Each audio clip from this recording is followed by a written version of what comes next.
you'd like one. On the table.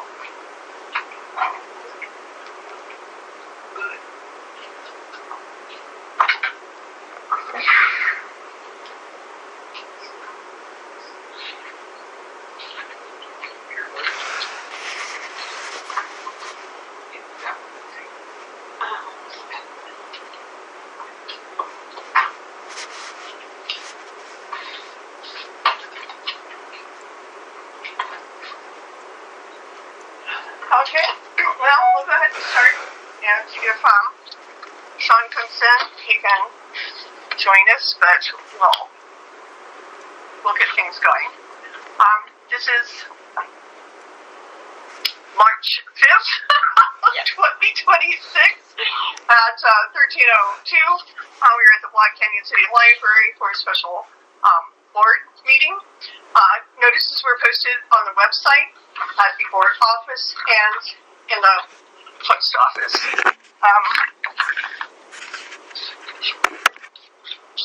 I'm Elaine. I'm the board chair.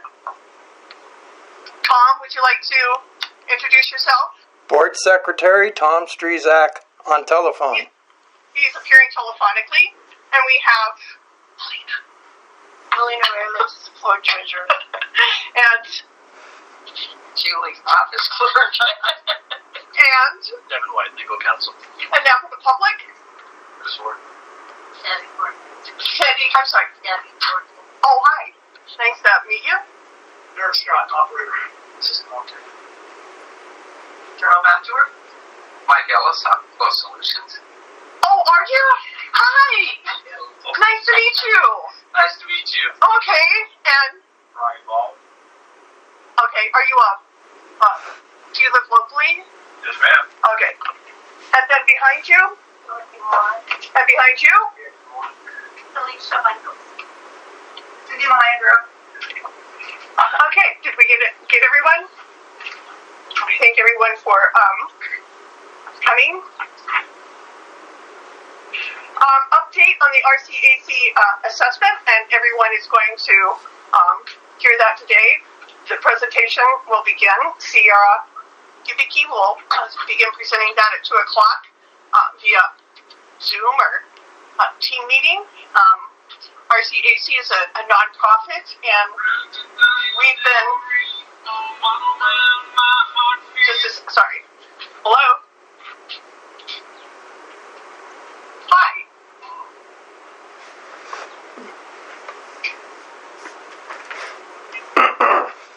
No, I'm sorry. You were at 2 o'clock. I probably did that hurriedly. And so, did you send one for 2?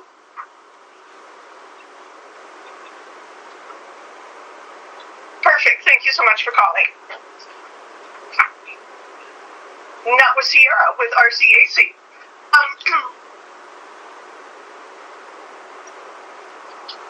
So, the board initiated an assessment by RCAC 15 months ago, and it took a bit longer than we expected to get it completed, but it is now completed. Today she will discuss the recommendations or the suggestions as to the incremental rate increases that the district needs to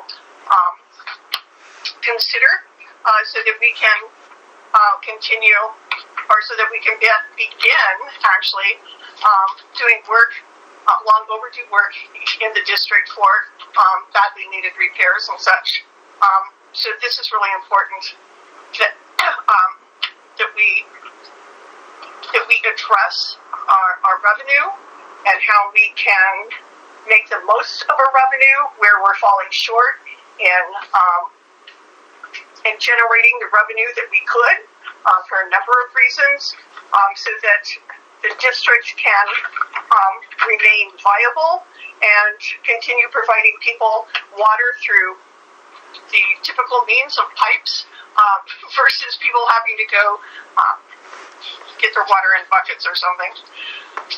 So we're going to begin with new business. A is regarding RCAC, and so we're going to skip that one and go to the next one.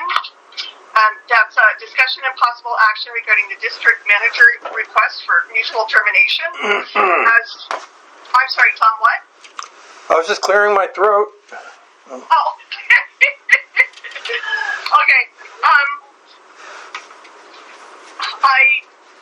The district manager, Jerry Postema with AGT Solutions, submitted his request for 30-day mutual termination on what date? I believe that's February 19th. And so the end of that 30 days would be March 21st, I believe, on a Saturday.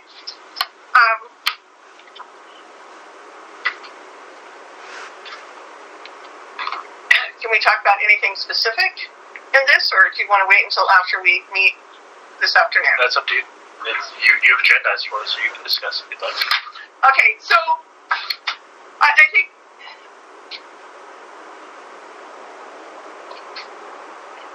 we realized the value of a district manager because the district has never had an outside district manager. It's always been operations and a lead operator overseeing the district. So to bring someone in that position was a new experience for the district and really important that we consider the value of that. And so what we saw was it was really valuable having someone oversee the district operations, working with contractors and vendors and all of that. And initially the board voted to bring him on at a flat rate of $2,500 a month plus mileage. And what has ended up, which was $30,000 a year. And at present, 3 months into this year, the charges for his services total almost $30,000. And that's not a viable amount of money for the district to be spending. We need to stay within a budget, and that is going to exceed the budget. In fact, because it has exceeded the budget by over 300% every month, it has really put some financial constraints on the district. And so while we appreciate his service, we believe that we can come up with a better way of doing business that will be effective, that will be cost effective, and that will allow us to have the same oversight of the district that we're looking for, only we will have someone present in the district at all times and not in another city. We will have someone that is not contract but actually working for the district and reporting to the board. And can I talk about that anything with? So what the board is going to consider is hiring a district coordinator liaison. And that person would be working right here, boots on the ground, overseeing and working with operations and administration to make sure the district is running efficiently, to make sure people get paid on time, to make sure our contractors are doing the work that is being contracted.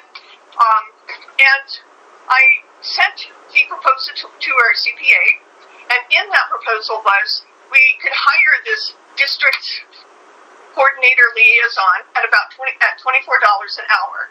We have an office clerk, Julie, who is at $21 an hour. We obviously need a backup because when Julie broke her arm, the vice chair, who unfortunately had to step down, and I were kind of thrown into the situation of managing things as best as we could, but we really have to have a backup office person. We do have some applicants for that we can interview, and at a rate of about $23.50 an hour, the total cost of all three of these positions would be about $86,000 a year.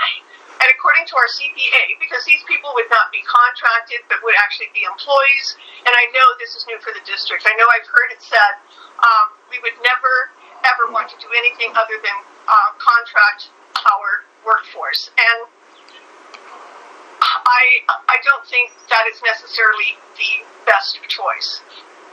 And I'm not going to,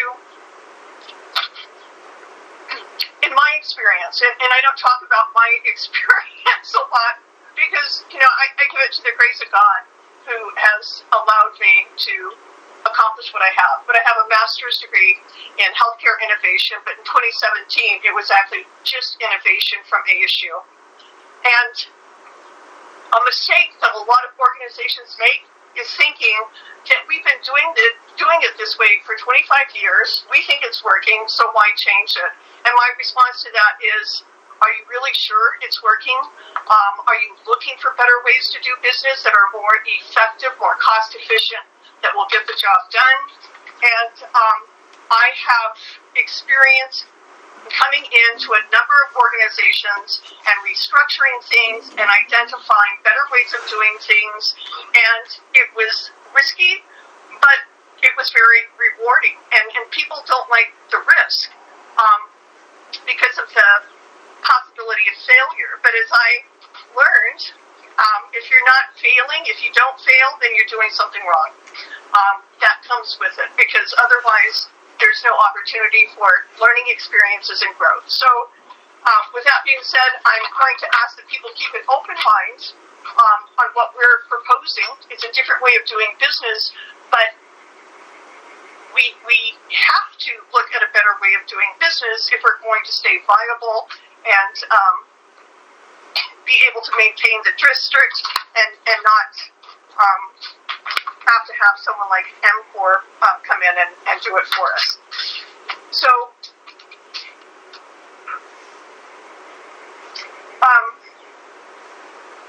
Are the costs of benefits and payroll taxes figured in the numbers?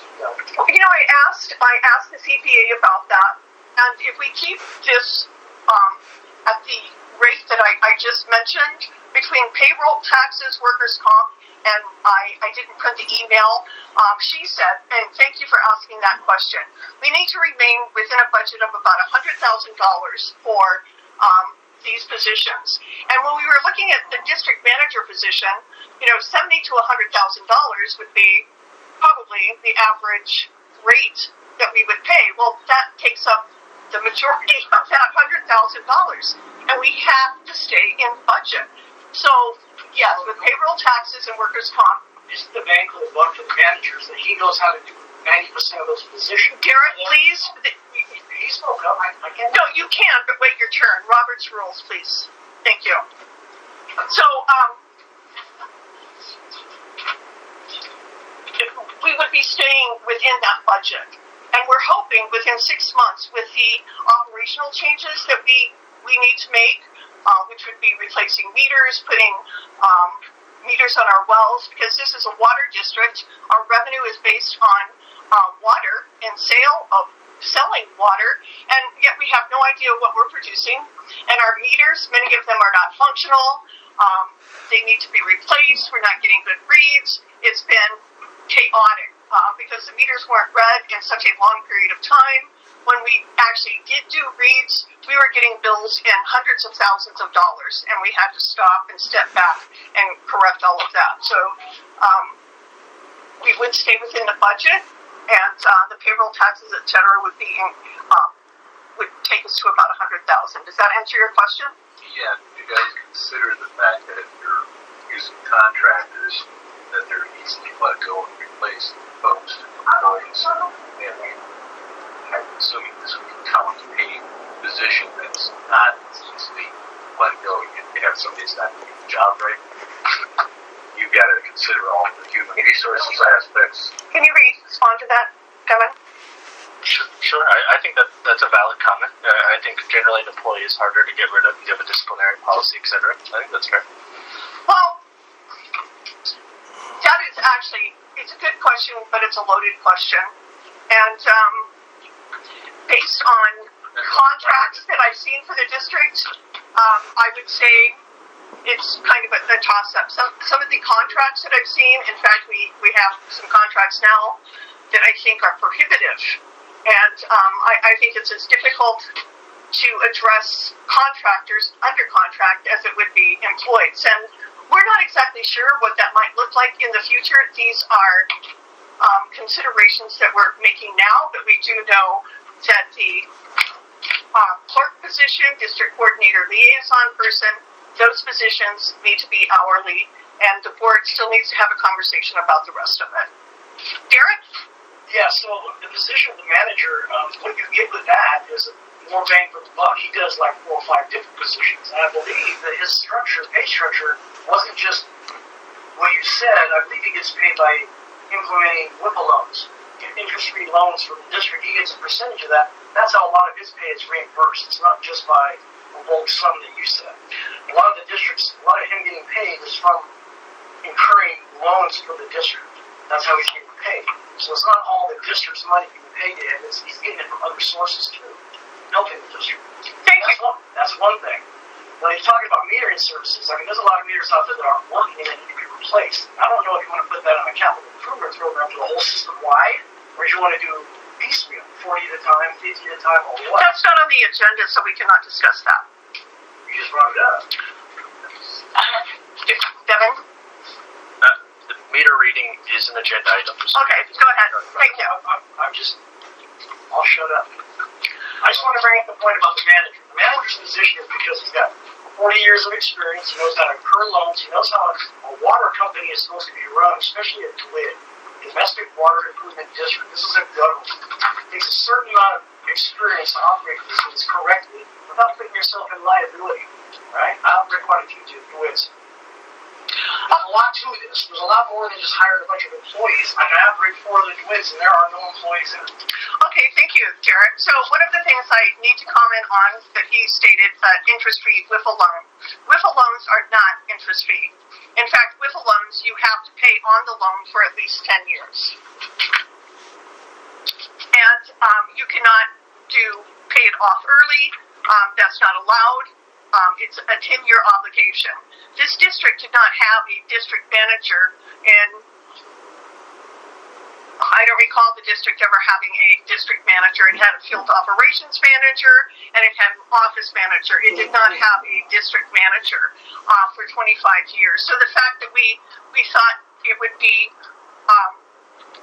beneficial to see what a district manager, the benefit of having a district manager, what that would look like, and so we did. Right now, the district is not in a position to pay $10,000 or more a month for a district manager, and that's what his services are costing us. It started with a $2,500 flat rate contract fee plus mileage, and then it's turned out to getting invoices for $8,000 to $10,000 or $12,000 a month, which is not a financially equitable or smart place for the district to be. We need to stay within the budget. And right now, for a $30,000 a year contract, 3 months into the year, we're already at $30,000. So there are a number of reasons why we signed a 1-year contract. He asked for his 30-day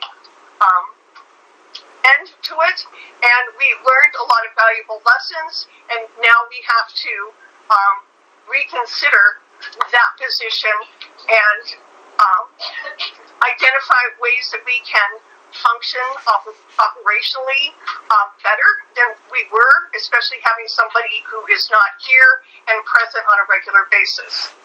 So, any other comments on the district manager? Is there an advantage to having deferred liability?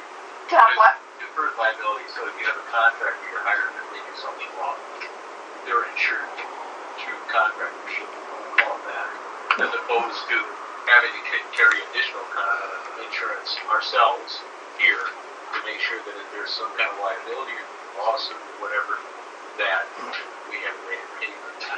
So again, those are things that the board is going to have to discuss and consider, and we have not. What we have at present, what we're addressing, what's on the table today, is accepting or rejecting the 30-day mutual termination request, and then the board will have to have a discussion on whether we're going to, at some point, when we're in a better position financially, to look for a district manager, or whether or not that is the best choice for the district, and that's coming. But right now, what we need to focus on at this particular season is getting our water revenue in a better position. And that would mean we need to know how much water we're producing, and we don't. I don't know why meters have never been put on the wells. We need to make sure the meter issue is addressed, and that has been problematic for a period of time. And once we see the change in revenues, in addition, today we're going to look at raising the rates. The district needs to be in a financial position to say we can pay we can pay a reasonable salary to a district manager, but only when our finances indicate that we are in a position to do that. And right now, our financial position is not one that we can afford $100,000 or $70,000 a year for district manager. It's pretty tough to establish a budget if you don't know what your revenues are, the inaccurate ratings of these things. Maybe putting the cart before the horse to try to bid on or ask people to up the rates when we don't even, maybe we have enough money if that meters are accurate, or we don't have accurate. We'll get into the rate discussion at 2 o'clock. What I'm going to say to that is the rates have not been increased here in a period of time. Tom looked, and I think the last increase was about $7 an hour, of which only $1 went into capital improvement funds. And if we have, say, on average 850 customers, and $850 a month for capital improvements is grossly inadequate. When one repair, one leak can cost anywhere between $8,000 and $10,000 or more. That's for a contractor to come and repair one leak. And we can have any number of leaks per month. We could spend $30,000 to $50,000 a month or more on unexpected leaks. And the infrastructure is failing, and we really need to address all of the infrastructure needs we have.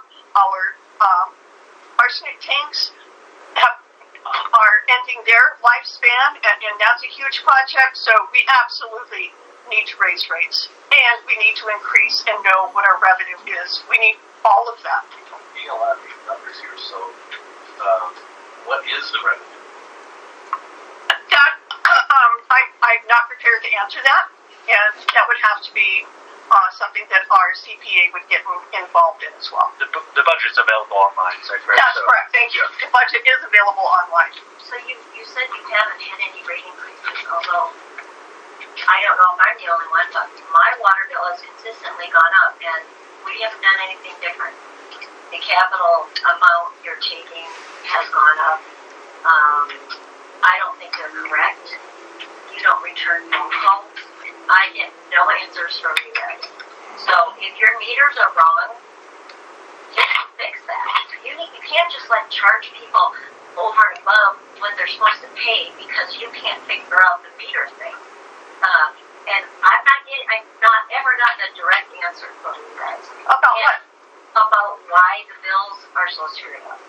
And also, you don't return calls. Julie, it's a public company, not return phone calls. I can't answer to the not having phone calls returned. I know I'm in the office, and Julie answers the phone consistently every day between 9 and noon. I've left messages. And She has left messages. Calls into this meeting from somebody that was trying to call your office at 11 o'clock and couldn't get through. Just bitching me out. I'm like, I'm not even down there. So I hear them all the time. Well, thank you, Derek. I don't know what that issue is, but we appreciate your input, and we'll certainly consider that and look into it. I can't address any specifics about your individual bill because I don't have any way of looking it up. But well, the bills you just sent out don't even acknowledge past readings or the present reading. There's just a dollar amount on it, and this is ridiculous. It does not. It's not accurate. So. Well, I appreciate your perspective on that, and it is known, and we have commented on this and sent out emails and notices. For the last 6 months. Yes. Well, and we're going to fix it. If you would give me just a second, I would like to address the last 6 months or any of the months prior to December.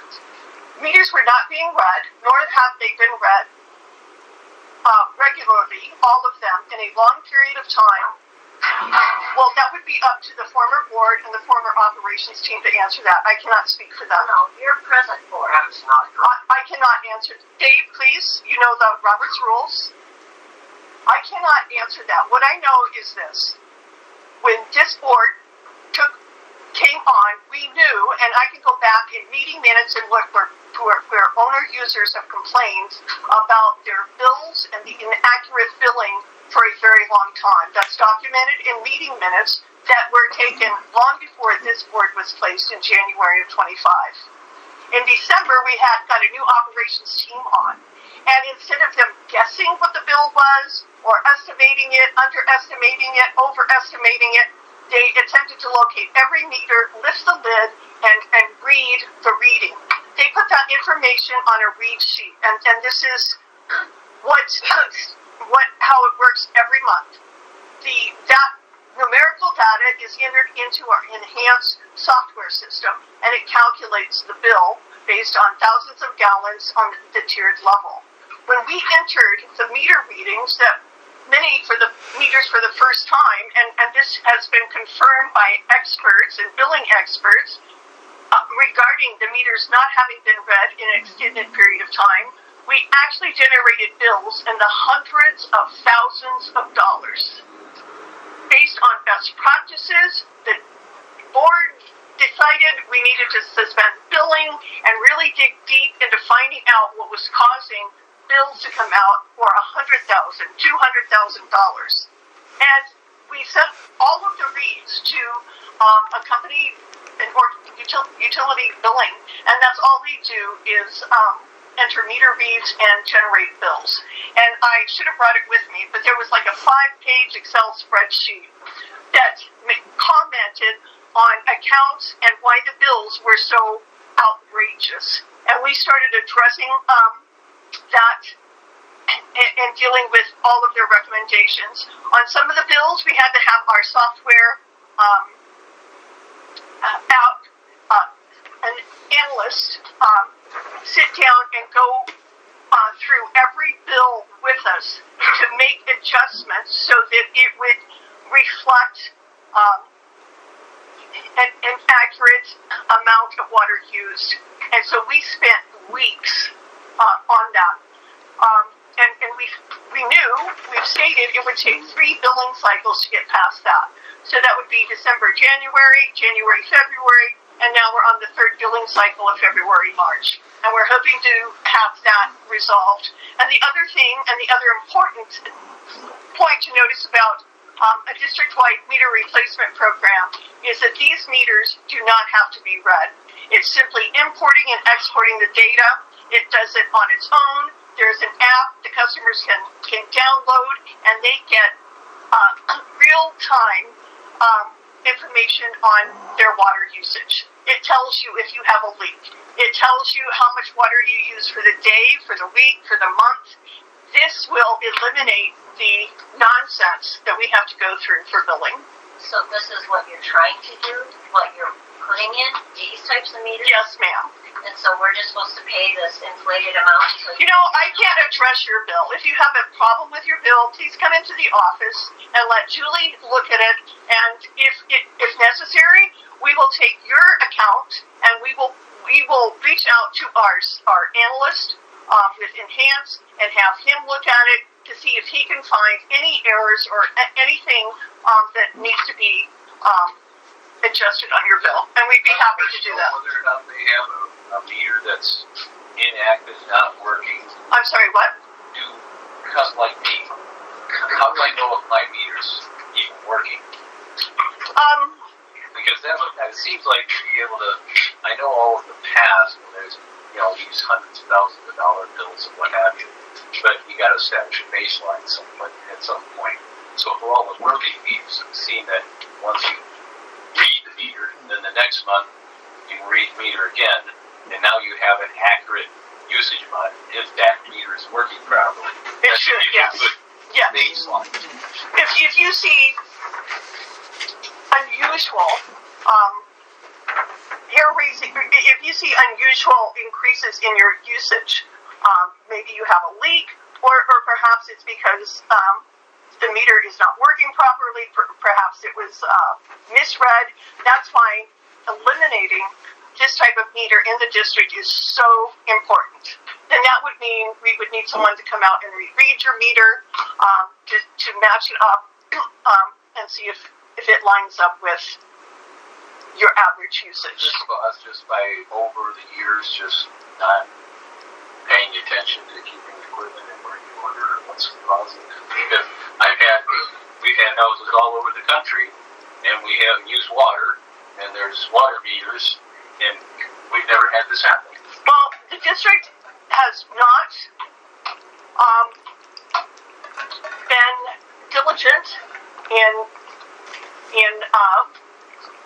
improvements. In fact, there was a meter at the VFW that actually is it metric or it's what? Cubic feet, probably. Yeah, right. There are some meters that were looked at that aren't working at all. And again, we have the list from the billing system that reviewed all of our read sheets. And This is a bunch of crap, you guys. they're the board that was recalled, and she's a part of it. Recall? Oh, that's right. I refuse. She lost the election. I'm so sorry. No, I think I didn't run. Okay. I didn't want to be on the board. I'm sorry, what? Let's try to move on.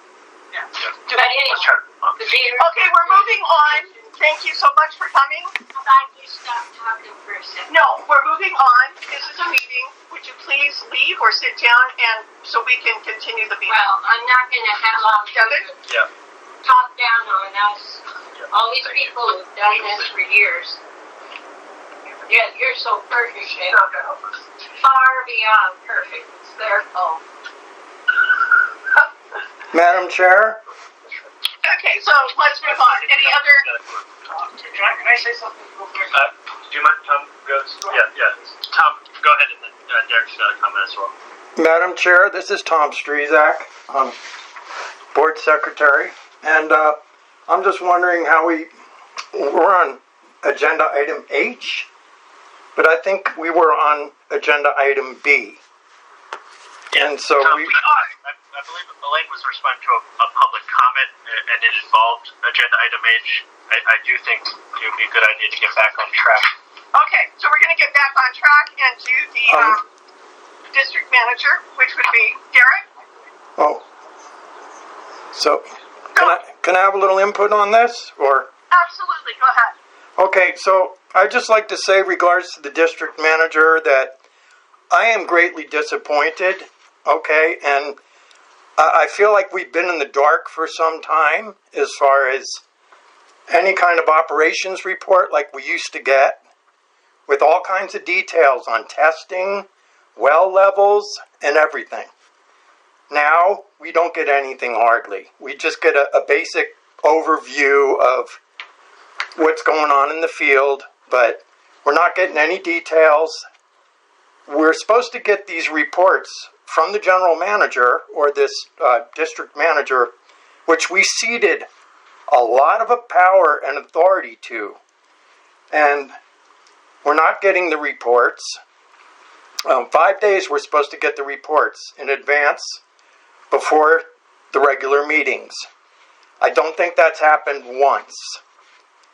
And maybe just once we got it 4 days in advance. We have nothing for this meeting, which is a general meeting. These are just a few things.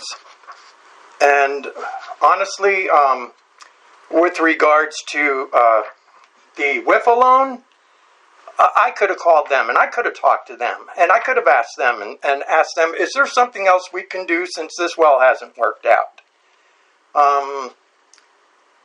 And so, just, I'm not on for another district manager. We see how this worked out, and it's going to be a good while and a lot of thinking, a lot of planning, and a lot of changes in the contract before I have any inkling to hire another district manager. And that's just my vote, okay? Thank you, Tom. Thank you for your input. It's appreciated, and I know you've been watching this for a long time. You've been watching it long before the old board left and before we were seated. So, thank you. So, at this point, regarding item B, I would like to entertain a motion to accept the district manager's 30-day mutual termination, which would be effective March 21st, 2026. I will second the motion. I need. Make the motion. I so move. Okay. And this is Board Secretary Tom Strezak. I will second the motion. Is there any additional discussion among the board? Okay. All in favor of accepting the mutual termination request for the district manager? Aye. Aye. Aye. The vote was unanimous, 3. We have one board member missing, so that passes. Let's get to D, discussion and possible action regarding creation of a new position as a district employee, which would be district coordinator liaison position. And I did provide the board with a generic duties and responsibility draft. This can be used, this is just a draft. It is something to consider. We don't expect somebody to do all 2 pages of what's on this list, but there are some really good and helpful duties and responsibilities outlined. Did you have a district manager contracted before this guy that we had? No, we've never had a district manager. How would it be? Again, it was by WET, was the operations manager. Prior to that, it was Randy Verbena, who was the district operations manager. His wife, Sarah, was the office manager, and they just reported to the board. So the district did not have any outside person or organization or contractor come in to do outside management for the district. What facilitated the move to the district manager? Because I think the board felt that we needed someone to monitor things that were going on out in the district, because there was a lot of inconsistencies, inaccurate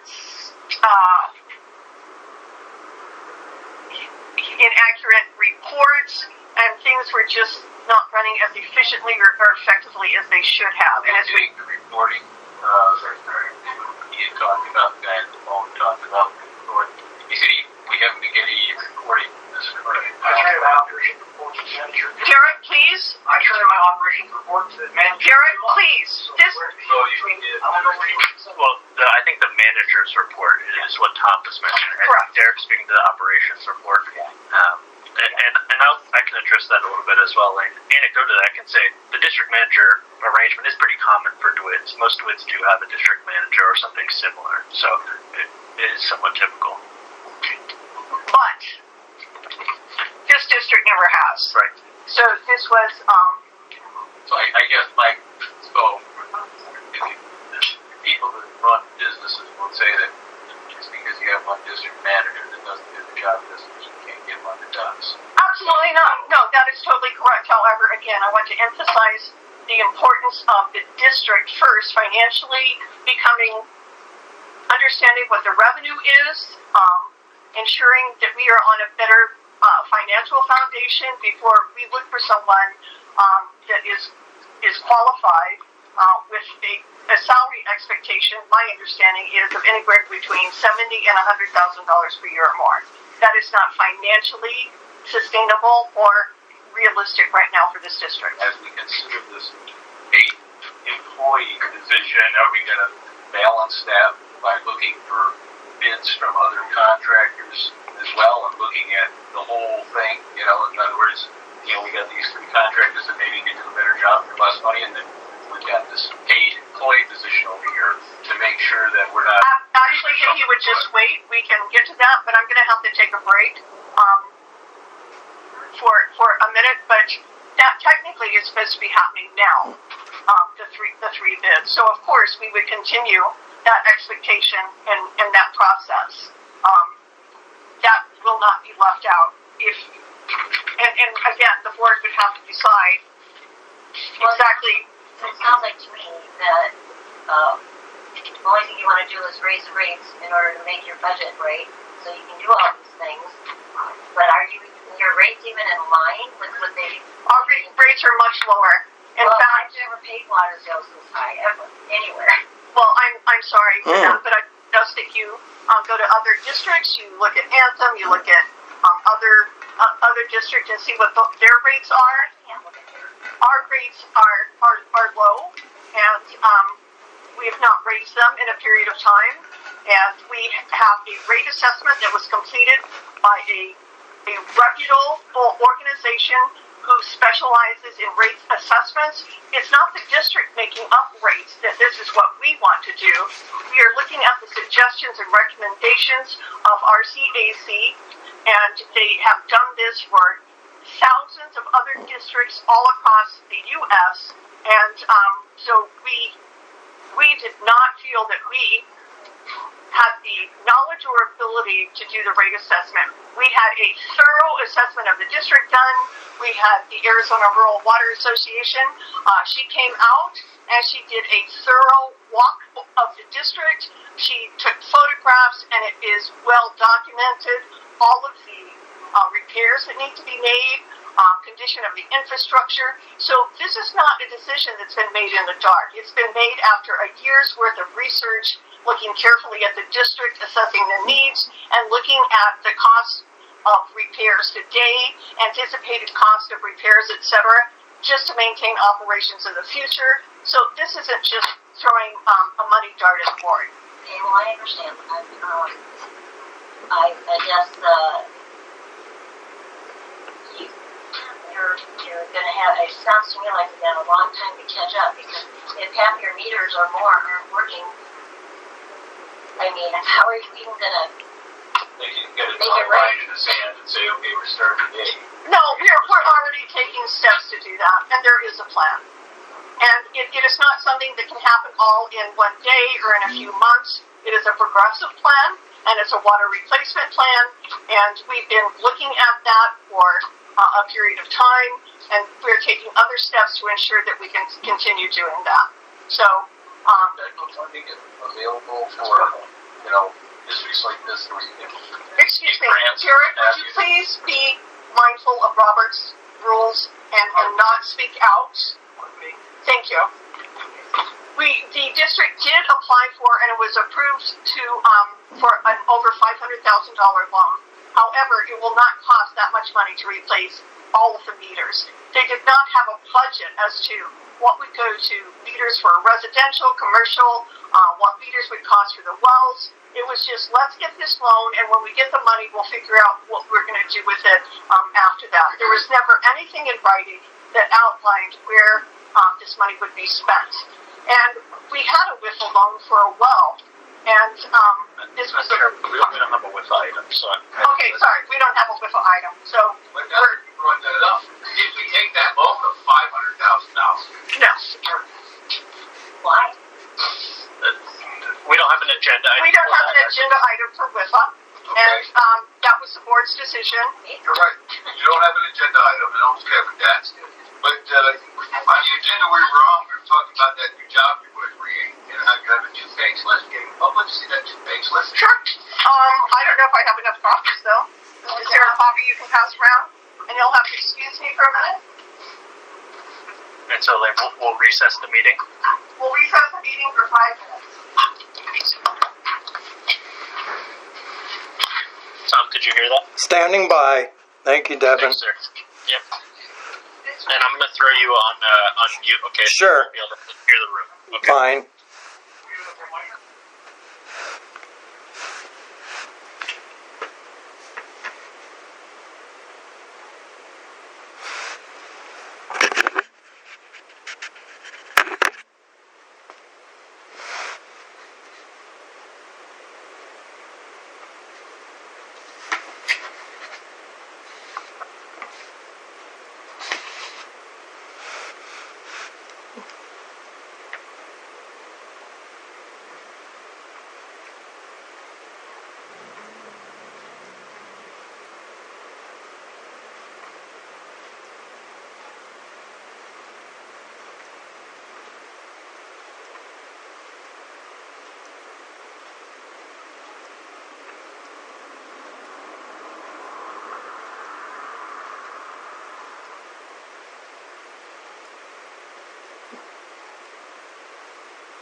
for coming. I also have to make note of We're back, Tom. Okay, thank you, Devin.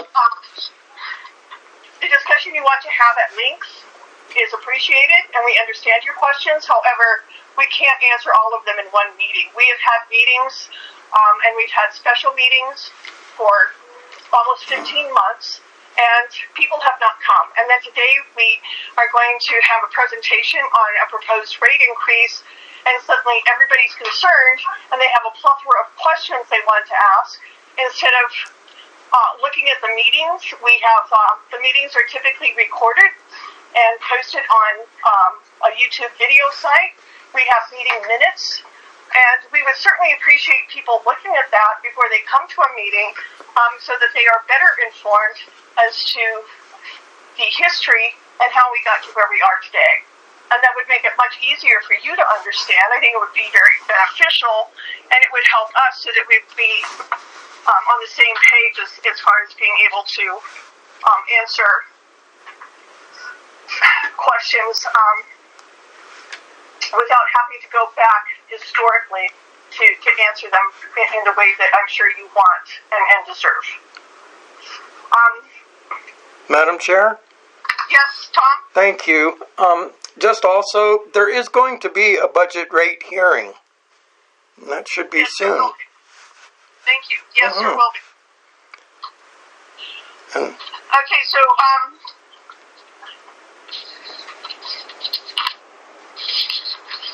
actually, I do have another copy of the district coordinator liaison, the proposed, if somebody wants to look at it. Yeah, and so I'm going to just go over that briefly. We're going to get started because at 2 o'clock we're going to go to Sierra, and she's going to do the budget rate assessment presentation, and then we're going to come back to the agenda to finish up items that have not been addressed.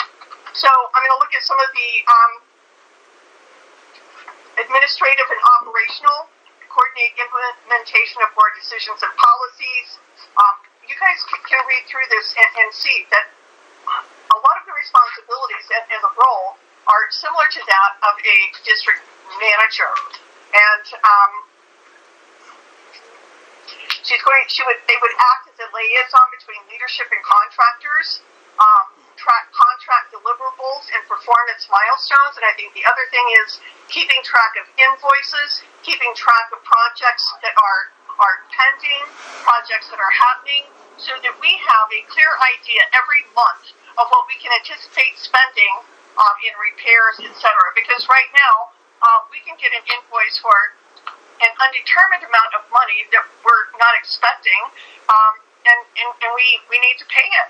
So the uncertainty of what our monthly expenses are going to be regarding operations, we need to get better clarity on that so we can better plan for it monthly in our budgets. And having the person here to do it versus in a different city who's not seeing what's going on personally, I think would be a great benefit. And it would be participating in coordinating scheduling of field work and monitoring project progress and giving reports on how projects are progressing, and track reporting deadlines with ADEQ, WIFA, EPA,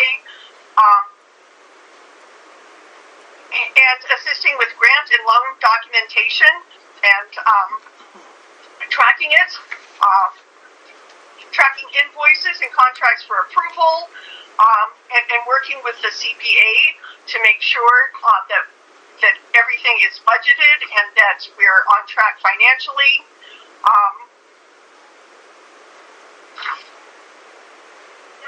Track capital improvement projects and timelines, coordinate meetings with engineers, contractors, and others, identify delays or issues early so we know how to address those.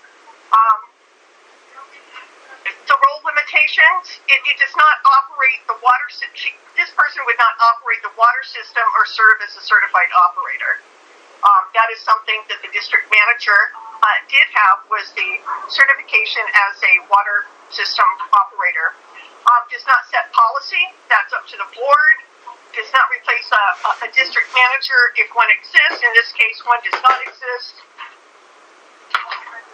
And we're not attempting to replace a district manager. We're attempting to fill the gap to make sure that some of the roles of that the district manager had are filled. Strong organizational and communication skills, knowledge of open meeting laws, project coordination experience,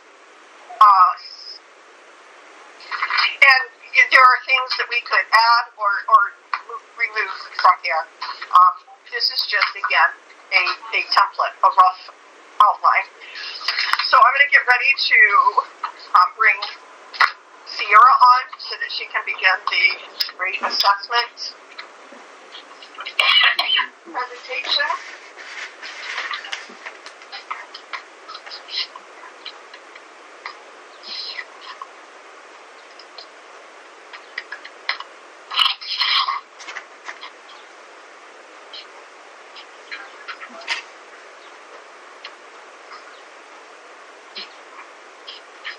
Here we go. I hope I do this correctly the first time. Otherwise, maybe I may have.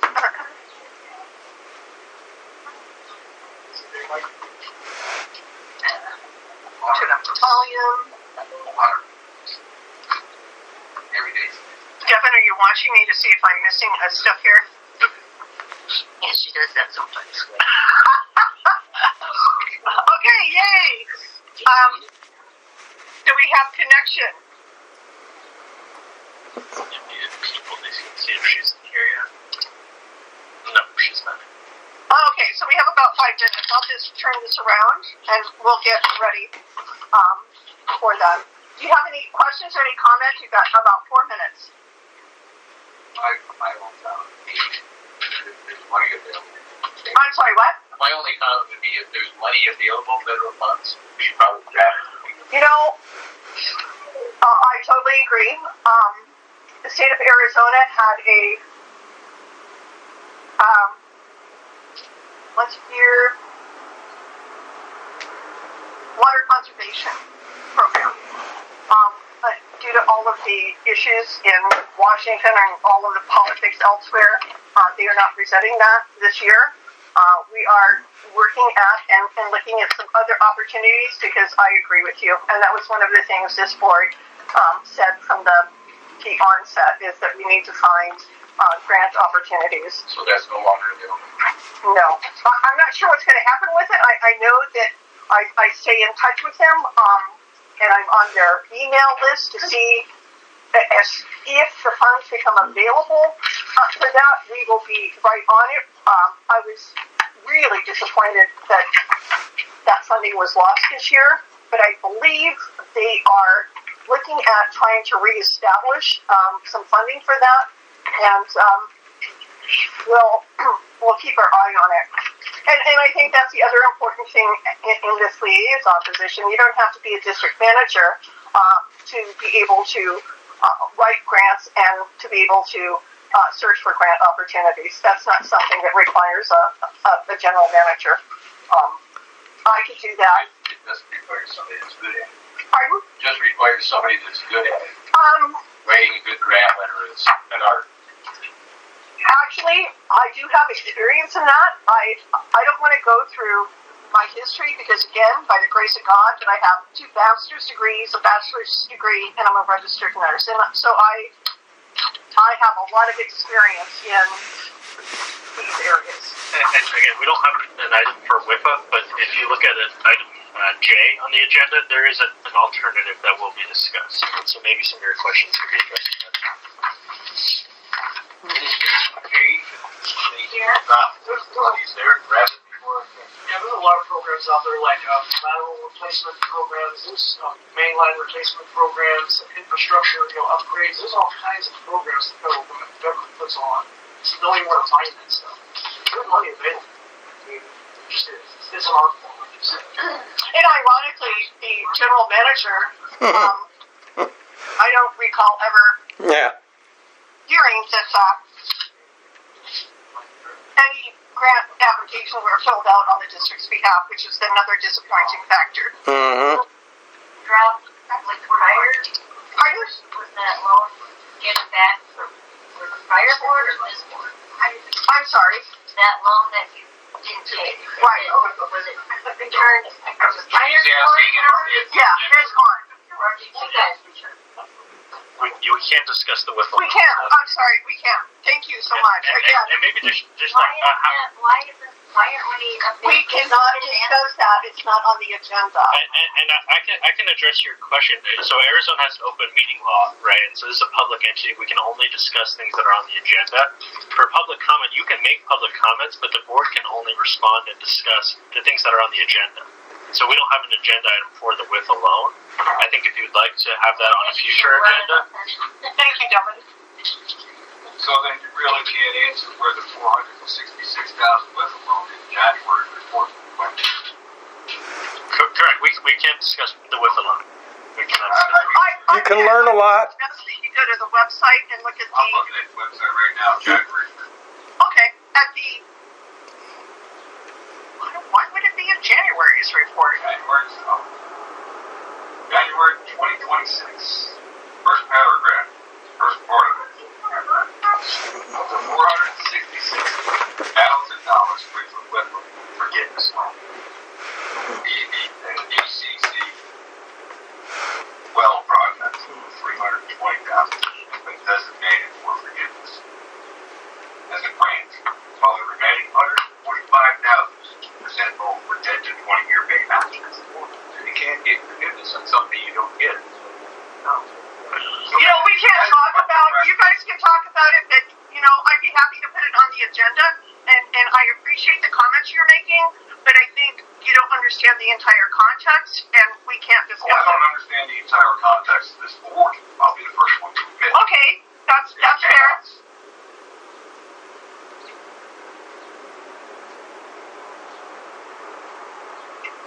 Let me see.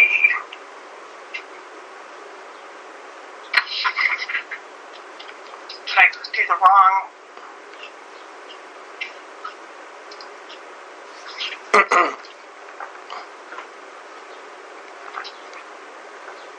I think maybe I need to go to the other.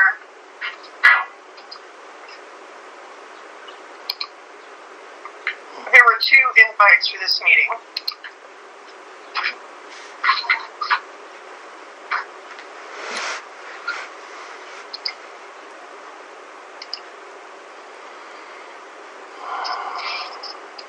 Is there something on the website that allows, public to suggest items for the agenda? Just, yes, there are.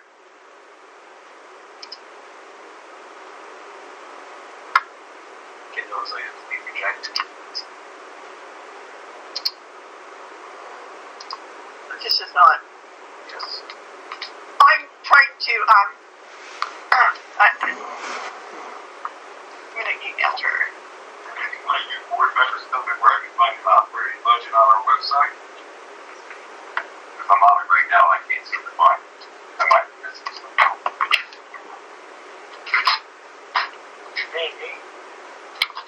But I'm the operator. You always get paid it's all right on my page right now. But that could change. I'm not gonna lie. I don't know. It's public knowledge. I understand. It's the contract. I mean, because I'd be curious when we make this contract for the last 3 months. How we got $12,000 overage on the bill as well. So what overage? Christmas Day, there was a library. $9,000 over the next weekend. Another library got across the street. Some of them. So did the state senator come down to do the work and then you got paid for it, or did you do the work? We did. Also, ready to charge $12,000. Mr. Madden was charged that? I That was a move for me. I was. Jim, if you want to help out here. Yeah. I'm outside contract coming in for day holiday. Oh my God, sure. Okay, so you just I can't sign into Microsoft. Somehow okay, try it now. sign that. It's touchscreen. See? No. Oh, where's the code? Yeah, on your authenticator app on your phone. Oh, Yeah, it should be on your phone. find it. Shit. by the second man, Mike. I'm just getting tired of just waiting for these people in here. Yeah, it doesn't look like you have that app downloaded. Let's try to send it another way. Is that your phone number? Yes. Oh, it's touch. Let's do that. Alright, so there should Should I have a code on my phone? it just popped up right there at the top. K21968. Going around.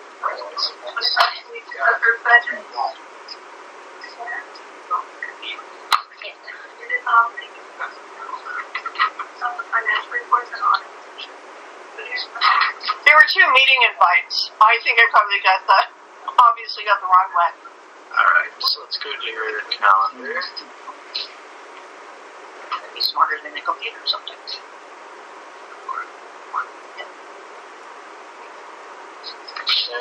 It's not showing up in your calendar. Did she email it to you? She said she did. So I'm going to go to your email. Is that okay? Go ahead. And her name is Sierra? Correct. Up here. Oh, there you go. Oh, no, I think you're right. This is the one.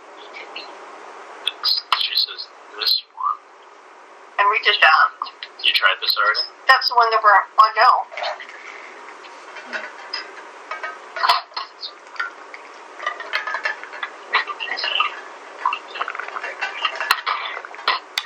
Yeah, so you're running this same roadblock. We do that, but Why don't you forward that email to me and I can join on Teams on my phone? Well, you won't be able to see it. no, it needs to be on this so people can see it.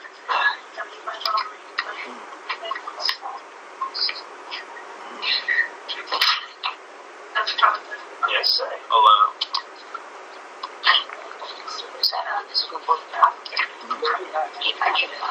okay, she should be letting you in shortly. Nice car. Huh? It's a nice car. Yep. There we go. Okay, we're ready to. Hi, Sierra. Hi, how are you? I obviously probably chose the incorrect invite, so I'm going to turn the computer around so everybody can see you. Make sure the volume is all the way up. This is an exciting day. We've waited a really long time to hear what was coming. So, everyone, this is Sierra Kubicki. Can you pronounce your last name? Thank you. Yes, I was almost close. And you can introduce yourself if you don't mind and your role. Yeah, no worries at all. So I'm Sierra Kubicki. I'm with the Rural Community Assistance Corporation at RCAC. I'm the Arizona Field Manager.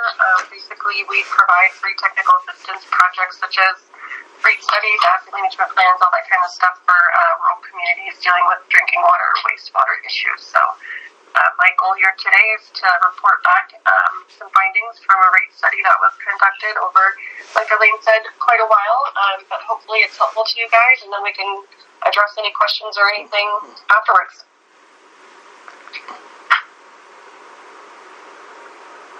Okay. I can't see her. Go for it. Okay, yeah, I do have a PowerPoint that I'll share, hopefully. You guys can move if you want to. Okay. Alright, and I can send this to you guys afterwards too. There's, probably some smaller detail here and there. Alright. This is sharing the right screen. Sorry, let me figure this out really quick.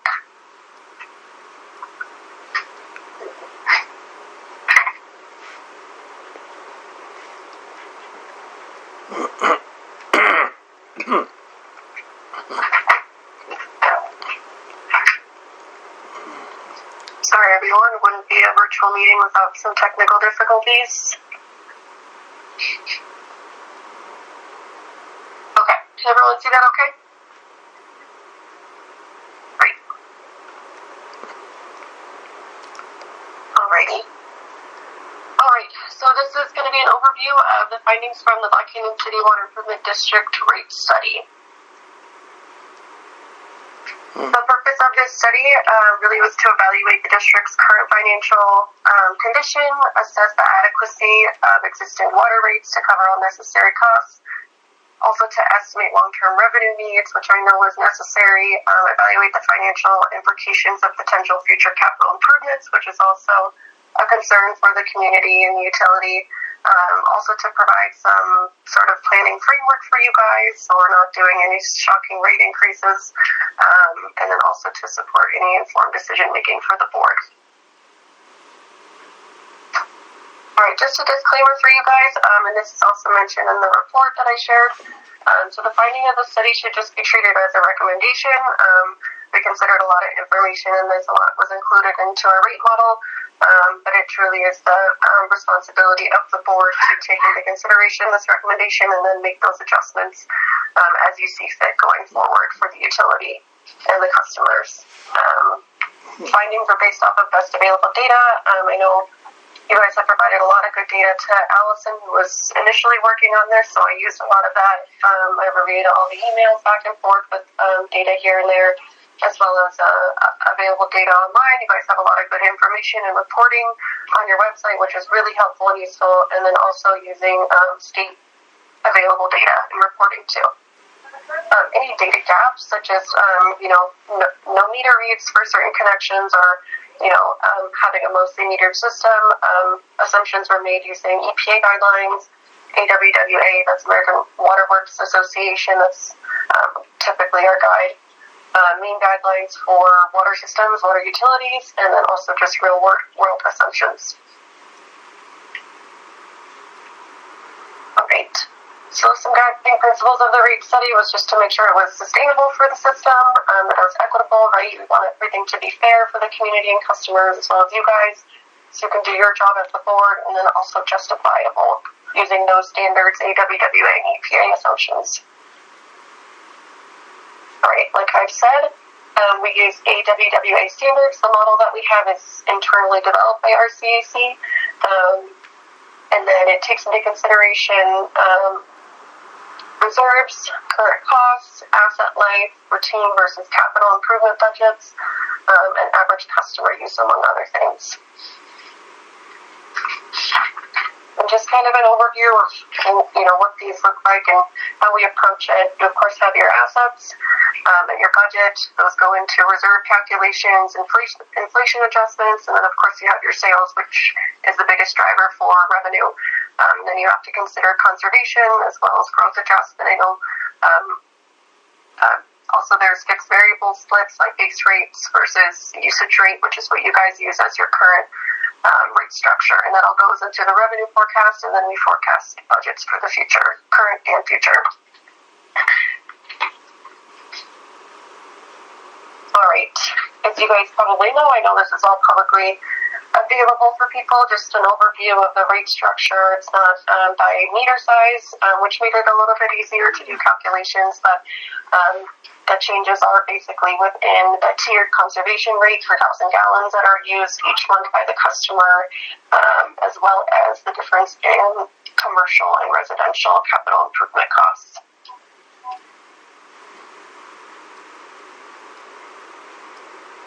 So this was the provided data, as well as publicly collected data that was used within the model. So service connections, 864. The population is roughly 2,600. The average monthly production was reported as about 5,300,000. So about just above 64 million gallons per year were used in this study.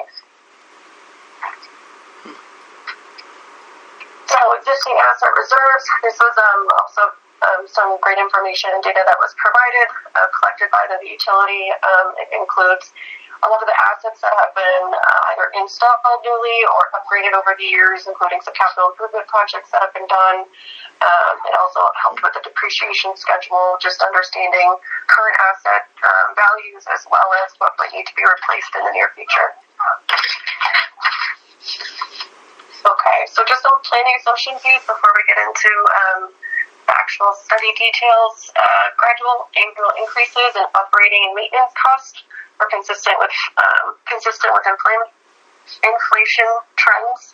I know that's been a big deal since you guys installed your current arsenic system back in the early 2000s.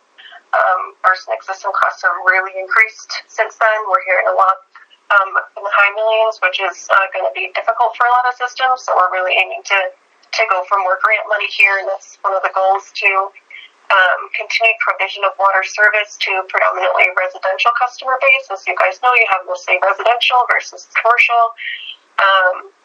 Maintenance of existing infrastructure with periodic rehabilitation and replacement as needed, which is reported in your budget sheets for your fiscal years, which was very helpful. And then consideration of potential future capital improvements, including upgrades to treatment facilities, evaluated separately under defined planning scenarios. So in talking to Elaine, we definitely wanted to provide your current status and what you can do right now to keep current operations going, keep smaller project fixes up here and there, and then another scenario to kind of go into what major capital improvement projects might look like as far as rates go. Okay, so like I said, scenario one, this is going to focus on long-term sustainability, so we're not really considering any major capital improvement plans, just sufficient revenue to maintain operations, fund routine asset renewals, preserve reserve adequacy, so replacing meters in sections here and there as needed, replacing any pipelines here and there, and just keeping up with day-to-day operation and maintenance.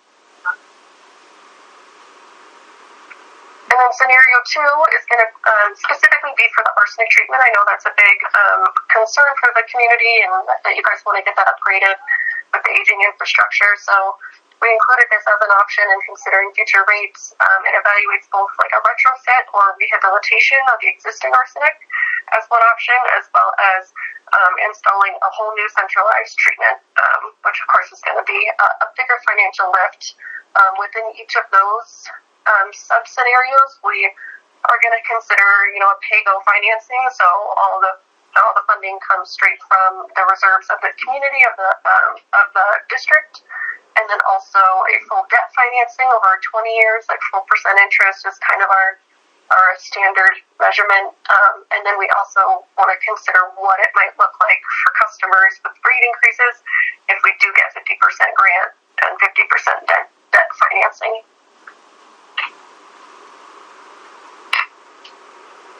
All right, so in that capital replacement program review, inventory of the assets were considered.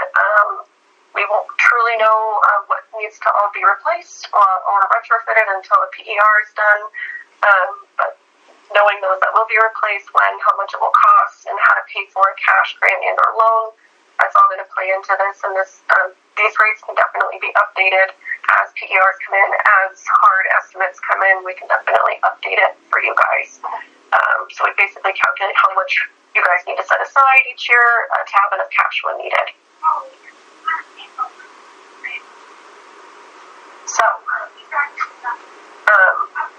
So the district is currently is financially stable for current operations. So there's no major debt, which is really good. It's something you often see with systems.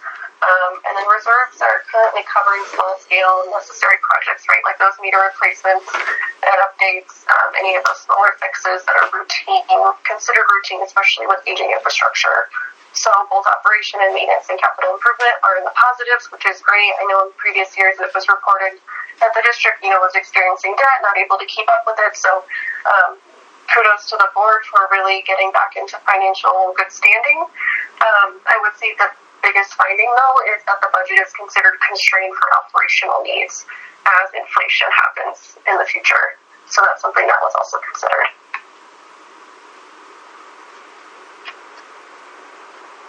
Okay. So this is just to show, starting with the fiscal year 2024, which is hard data that we have that was provided, just kind of showing the margin with rate plan. So as you can see here, we have fiscal year 2024, 27, 30, 33, which is kind of our 10-year projection that we wanted to provide you guys with, and looking at the future and financially planning.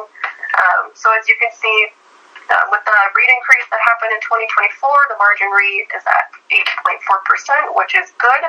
Anywhere from like 8 to 10 is where we want to see smaller systems. It's sustainable.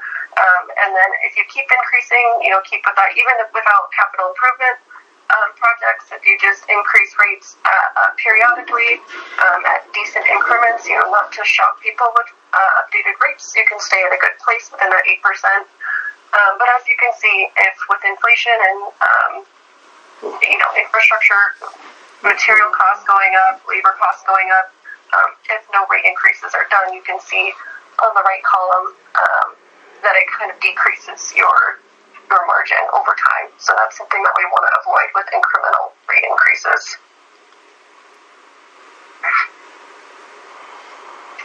And then just another kind of example to show.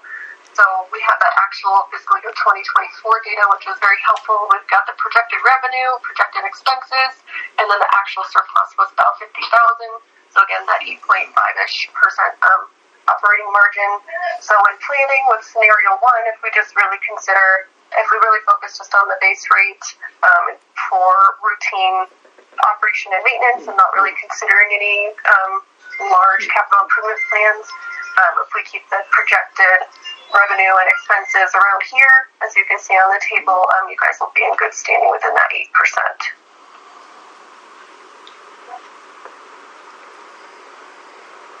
So the key findings, the baseline rate adjustments are required to maintain operational sustainability. Capital upgrade scenarios significantly will increase revenue requirements, which I'll show you guys in a minute.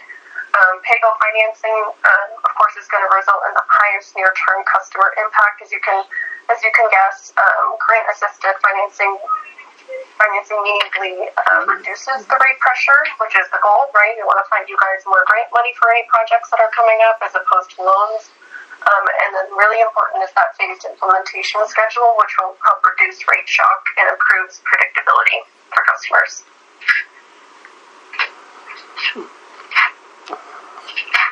Okay. So here's the recommended base rate increase. This is going to show you different scenarios. So like I mentioned, this is baseline. The first one is baseline, no capital improvement beyond your typical renewal or routine maintenance. So starting in fiscal year 2027, it's recommended that you increase your base rate without that capital improvement cost at a monthly rate of $41.75. And then going forward to fiscal year 2030, increasing it a little bit more to $45.82. Fiscal year 33, increasing it to $49.67, and then the last one, fiscal year 2036, increasing it up to $52.91. So in providing those 3-year marks, you're also avoiding any kind of rate shock. You don't want to. Typically, we don't like to raise rates every single year. Customers should have a little bit of time to plan as well, but this hopefully gives you guys a good projection of where to be within the next 10 years. The other options, like we went over, so retrofitting and rehabilitation using some AWWA available documents, studies that have been done for arsenic treatment, as well as even just a nearby public water system real-time example, retrofitting all of the arsenic treatment would probably be about around $4.5 million. They've got some intel from the state that would probably be a good estimate for now to plan for. So as you can see, even starting in fiscal year 2027, the base is going to go up exponentially, almost $100. But that is pay-go, so that comes out of your pocket, which of course that's going to drive that rate up. Maybe doing a loan over 20 years won't be as bad as pay-go, right around $61 increase in base rate right now. And then trying to find that 50% grant, 50% debt would probably be optimal and raise it up to just $51.38 right now.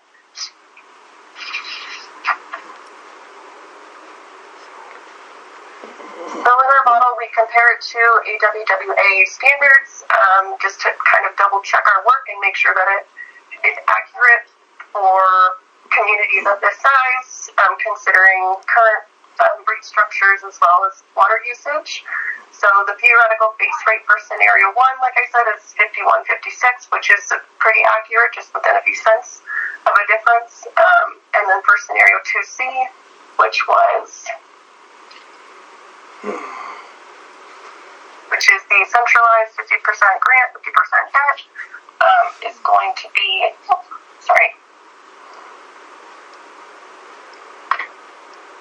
I'm going forward instead of backward, I apologize. Okay. It's going going to be 5119, which is in line with the previous table. So these values just show basically that the recommended rates are not arbitrary numbers. The calculations follow industry standard utility financial practices and are consistent with the AWWA cost of service principles that we use. So this is going to be our recommended base rate plus the capital improvement base rate monthly cost. For residential, as you guys know, it's $5 with a small increase in 1,000 gallons used. We really just focus on the base rate of $5 and $6 for the commercial for the sake of this study.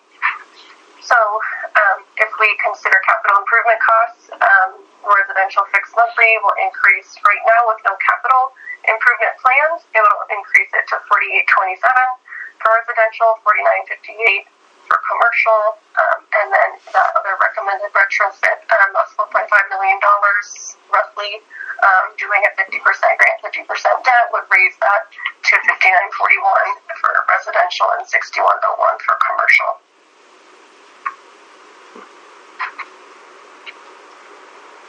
So we always compare it to the median household income within the service area that we're looking at to make sure that what our recommendations are within affordability. So we really, standard is to be 2% of the MHI within the area or below. So for scenario 1, which is no capital improvement plan, something that the board can implement right now is about 1.9% of the MHI, and then that option 2C, which is to get that retrograde 50% grant, 50% loan would put the community at 2.2% of the MHI in their base rate. In this median household income, of course, there's different values that we find online. We usually like to use the census data .gov. It's not always accurate. We just completed, myself and one of my colleagues just completed a median household income survey for the nearby system Coldwater Canyon. Without giving an exact number, it was roughly $40,000 for that community, which is in the Black Canyon city limits. Not to be used as the official MHI for Black Canyon City Improvement District, but just as supporting data to show that that would be near. So recommended approach is going to be adopt the baseline scenario 1 rate adjustment effective fiscal year 27 to stabilize operations and to avoid any rate shock when you do have an understanding of future capital improvement plans. But hard numbers will kind of help with those rate increases going forward in the future. But adopting this right now can kind of help with that rate shock, right? Just give people incremental rate increases instead of increasing it by $30 or $50 all of a sudden. Continue developing those engineering level cost estimates for arsenic treatment upgrades. I did see that the RFP went out on the website, so that's great. Hopefully there are some actual real costs coming your way, and again, we can always update this to represent that when we have those hard numbers instead of just some real world estimates. It's recommended to pursue grant funding sooner than later, prior to the final capital commitment, any capital increases that you have in your rate plan.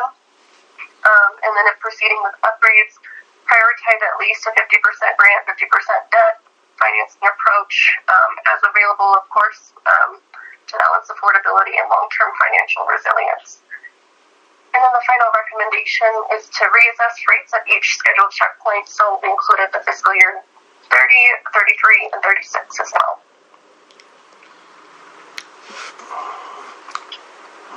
So this approach will allow the district to plan financially before committing to design, avoid sudden rate shock, like I mentioned a lot, maintain regulatory compliance and preparedness, and also preserve that long-term fiscal stability that you guys have started on and are on good track with. So future considerations, any outstanding concerns like future projects and billing issues that you might be having, we can consider regularly reviewing the budget, of course, reviewing rates annually to ensure revenue is adequate. Rate study is recommended every 5 years for public water systems or with significant system changes. So again, as those PERs come in or those real estimates of any capital improvement projects come in, it's recommended to refresh this, which again we can do. And then, like on thoughtful, and I just said we can refresh this with newly identified projects. That is the end of my slideshow. Are there any questions? Anyone have questions? Good job. Alicia. Thank you. Hi, I'm Alicia. I was going to ask you about the trailer park. I think trailer park is coming in. Did you count that in as commercial or residential? And the second part of that question is that also going to have the standby service charge? And if so, will that be for each lot? She wouldn't know that. That's a district thing. That's not a part of this rate assessment. That would be a question that we would answer. Okay. But good question. Anyone else? Okay, we have I don't know, days. Okay. So, do you have any other comments that you would like to make about that? No, really, I just think, the services are still available to you guys to update this. So, when you get that PER, I assume it's the one through WIPA to get the system assessment. We're trying. Yeah, no, that's great, because once you guys have that PER and that data, let's update this so you guys have real numbers. But just the strongest recommendation is that incremental increase for people. Right. And I think the board will probably reach out to you later before we have a public hearing on what is decided as far as a rate increase. But the budget is due, I believe, in June of this year. July. And we absolutely are going to need to decide on what the rate increase should be, because we need to do it this year. We started this last year, and we agreed not to raise rates until this assessment was completed, and now it's completed, so it's time to move forward. Yeah, absolutely. We're finally at capacity over here on my team, so I'm available to you guys. Okay, perfect.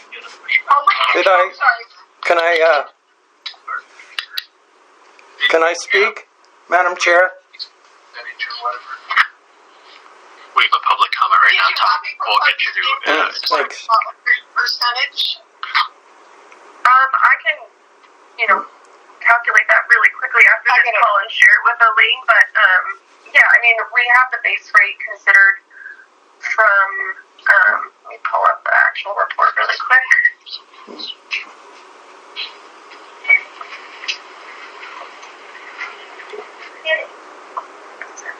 Tables here. So, just considering, because of the way the rate structure is, it's a base rate, right? But then there's that incremental cost for water usage. So, assuming that majority of the residents are going to be below 9,000, which is an extra $258 charge. So you have your base rate, your base capital improvement rate. So that would be $37 plus that $258, which would be $39.58. And then I believe. Did you say it was basically from 37 to 39?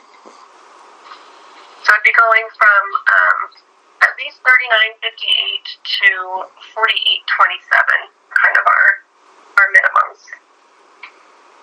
And Sierra, Elaine stepped out, so let's wait for her to get back. Thanks, sir. Okay, sounds good.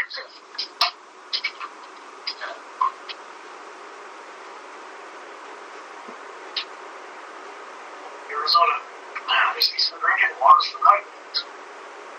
Waters for what? Night.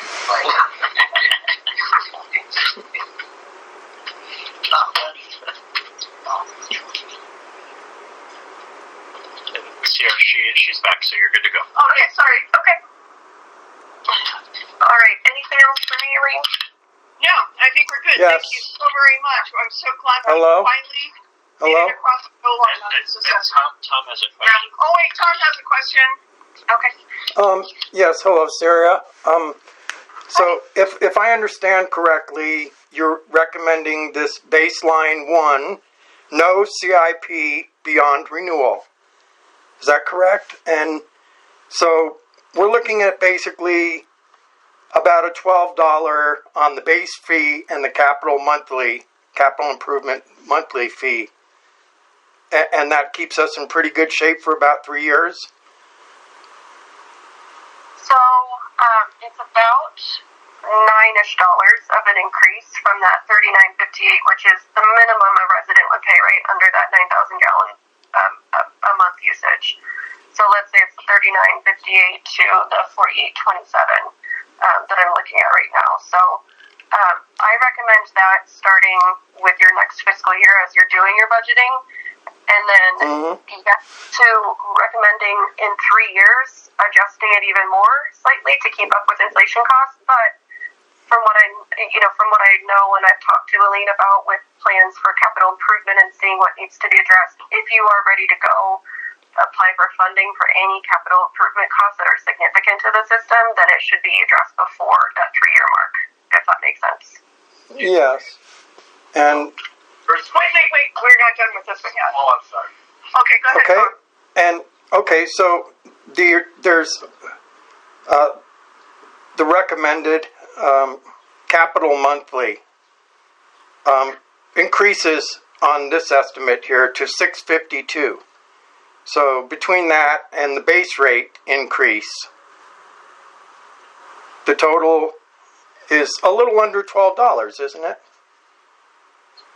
I mean, if we just kept it 12 even, that might be, I think reasonable. And then there's a lot of other things. Wait, Tom, 6 years. Thinking. No, that's okay. I'm looking through the report, just trying to figure out what numbers you're pulling it from, because I do have several tables that I included. Oh, What okay. numbers are you pulling that from, Tom? Okay, so this is from what we received in our email a couple days before the meeting here, or whatever it was. And this is near the bottom, and it says fiscal year 27 rate increase, residential and commercial. And so that's what I'm looking at basically at the top of this, little chart here. And it does seem to be the last chart before it gets to your recommendations.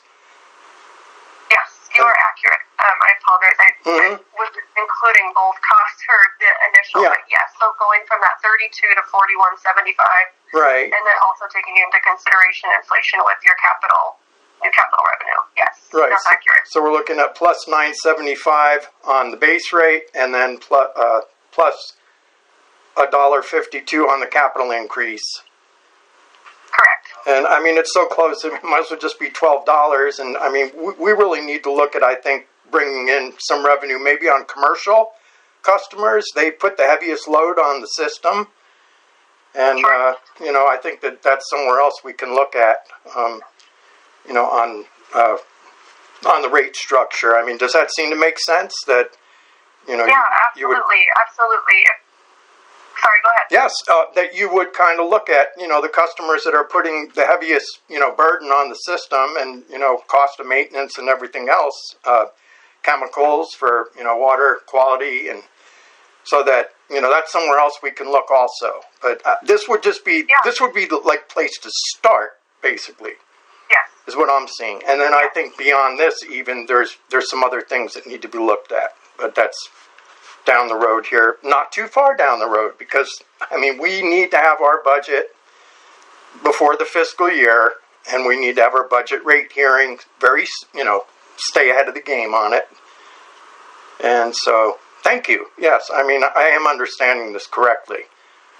And yeah, everything you're saying is accurate, and I 100% agree. That's kind of the purpose of these. It's like, you don't just want to pull an arbitrary number out of nowhere. You want to have somewhere to start, right? That baseline place to start at. And then it's really up to the board to determine that final amount.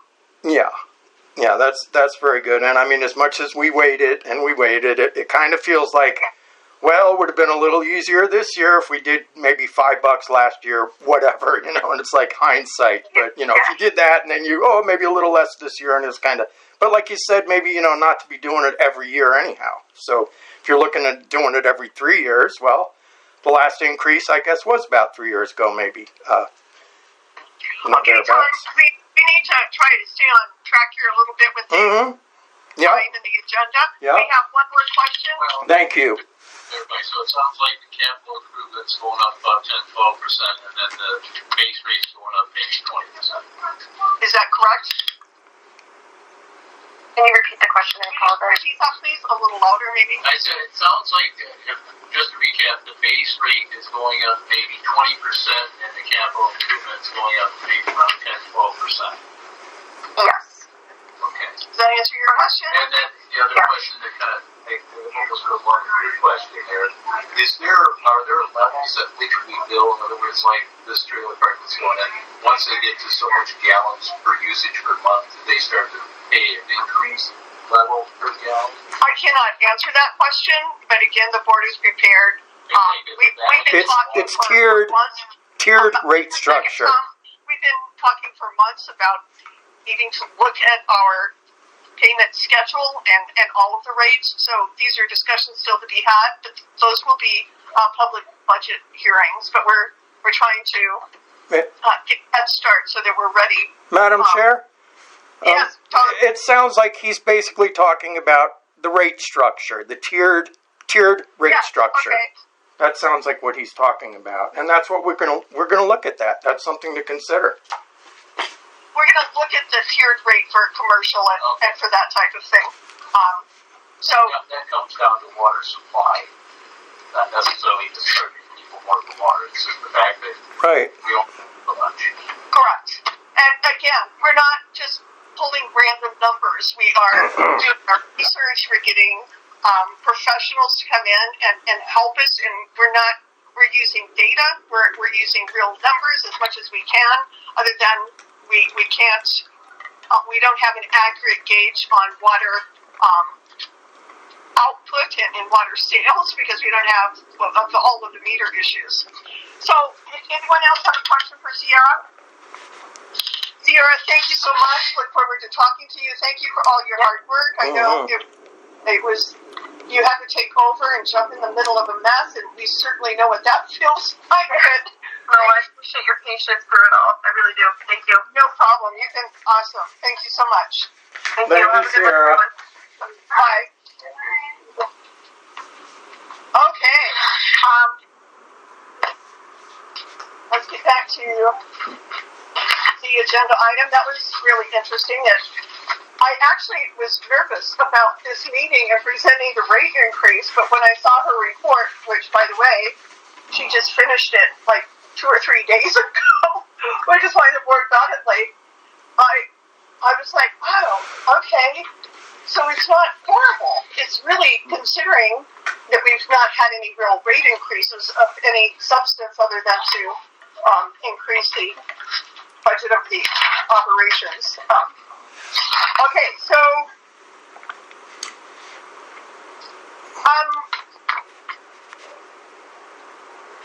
we can kind of I already went over E, discussion and possible action, and right now we don't need to take any action, but we will perhaps in a few minutes regarding the pay rates. And I reviewed the rates I submitted to our CPA that would keep us within that $100,000 budget range for our staff, and the rates that I submitted in her response were all favorable. Everything lined up. So discussion and possible action regarding the candidate for the district administration position. This position would be for the utility clerk because we have not yet voted on the district coordinator that will come. So this person can start as the utility clerk while we prepare the path to the district coordinator. So I would like to introduce everybody to our candidate. She has had a virtual interview. Then she came to the district and had a personal interview. I did invite the board to schedule time, but with her, that didn't happen. We drove around and took her to some of the well sites so she could get an idea, an overview of the district and what that was about. I did give all of the board, you got her resume previously, And so I want everybody to introduce everyone to Alicia Michaels. She lives in Cordes Junction. She's been around for a while. Alicia, you want to come and have a seat maybe there next to Melina? So this is your opportunity to get to know Alicia, to look at her qualifications, to ask her questions. You can stand or have a seat, whatever. Okay. I know, she's been very, very patient. So, Melina, do you have any questions that you would like to ask Alicia? I have a few questions I would like to ask you. Oh, I'm not interviewing for the job. I wish I was, because I'd like to get paid, but what is it? How many applications did you receive for this position? So, it was posted on Indeed, and I have, in fact, I got another resume today. I'm going to say I got about 11. There were 3 that met the qualification requirements. Maybe 2, 3. Well, 2 to 3. And if one, I sent an email yesterday. She expressed interest in the position, but she was out of state. Returning on the 11th, I asked her to respond to let me know if she was still interested. I've not heard from her yet. There's another candidate, but if you look at the resume, which I can share the resumes with you, Alicia's qualifications far exceeded this other person's. So, does that answer your question? I'd like to know why we weren't allowed to have a look-see at the other applications, because we are supposed to be a team. Exactly, and I would be more than happy to send that. And in respecting the team as team concept, I sent the board an email letting them know when she was coming down for an interview, asking if anyone would like to come and meet her and ask her questions one-on-one, to please let me know, and we could schedule that time in 15-minute increments, and I didn't hear from any of the board members. I don't know, I can look, but that email went out, and I absolutely did send that, so I'm not sure. I would have to ask Tom and Sean. I sent the resume, but... I think Melina was referring to other candidates. Tom? I'm sorry, what? Oh, are you hearing me? Okay, thank you. And I think that Melina was referring to other candidates, so not just one candidate. Unfortunately, I wasn't able to make that window, but... So you did get the email asking, letting you know that we were interviewing and you could come and talk here. Yes, and so I wasn't able to make that window. I'm sorry, but just, is there resumes from the other candidates? There are, but when the Indeed post was made, there were specific qualifications that were noted on that on Indeed, with specific requirements for specific skills. And the applications that I did not share were only the applicants that did not meet the skill requirement. I put the ones that there were 3 that actually met the skill requirements, and if I were to line them up, most of the skills to fewer of the skills, Alicia was the one with the majority of skills marked on her resume, and marked from Indeed. I see, and are we... Indeed, you put the qualifications you're looking for and the skill set needed. And so, I'll give you an example. I got a couple of resumes from renters, which, there's no correlation between a realtor skill set and the skill set that we're looking for in a utility, in an office person. Does that make sense? So, and this is, you basically, you're basically almost posting an RFQ, right? It's sort of request for qualifications, and so the qualifications that we're looking for, I'm sure are quite, limited compared to, what we saw on, ideally if the person could do everything that was listed there, I don't think we'd need an office manager. We just need a good operations team and that person, and that would pretty much manage things pretty well. But It's Tom. Tom, this is Alicia speaking. You can do it on that list, Tom. And more. And more? So, and so you're familiar with water systems, utilities. I'm going to learn water systems, but I can tell you right now, I already know of 4 different grants I can apply for. Right. Are you looking at her resume? Yes, I just got that today, a little while ago, actually. So, I mean, it looks good. I'm just not going to get all too excited, the way things have gone on a lot of these things so far. Well, I can understand completely. I've heard a little bit about your history, and Yeah. container that who knows what's in, and I see a little bit of your challenge. Thanks. Yeah. Well, the shipping containers belong to another suite. They're not ours. Oh, wait, I thought you said you have the equipment in there. No. It's the people in the other office. We don't have none of those The containers. one over by the well? The one at the well. Okay, yes, that is correct. Sorry. There were like 3 or 4 shipping containers. Okay. But I would like to say I think that her resume looks very good. And yeah, it's quite considerable. I couldn't add more. I would have had a 3rd page, Tom. Oh yeah. And public speaking for United Way for fundraising, I have done paid body work for 13 years. On my very first job, I did that for 13 years. I see. Oh, that's. I think it's her time with Transwestern is most notable because that was working with a lot of contractors, different trades, and contracts. She managed and coordinated a lot of that, so that was impressive. Yes, I see that. Very good.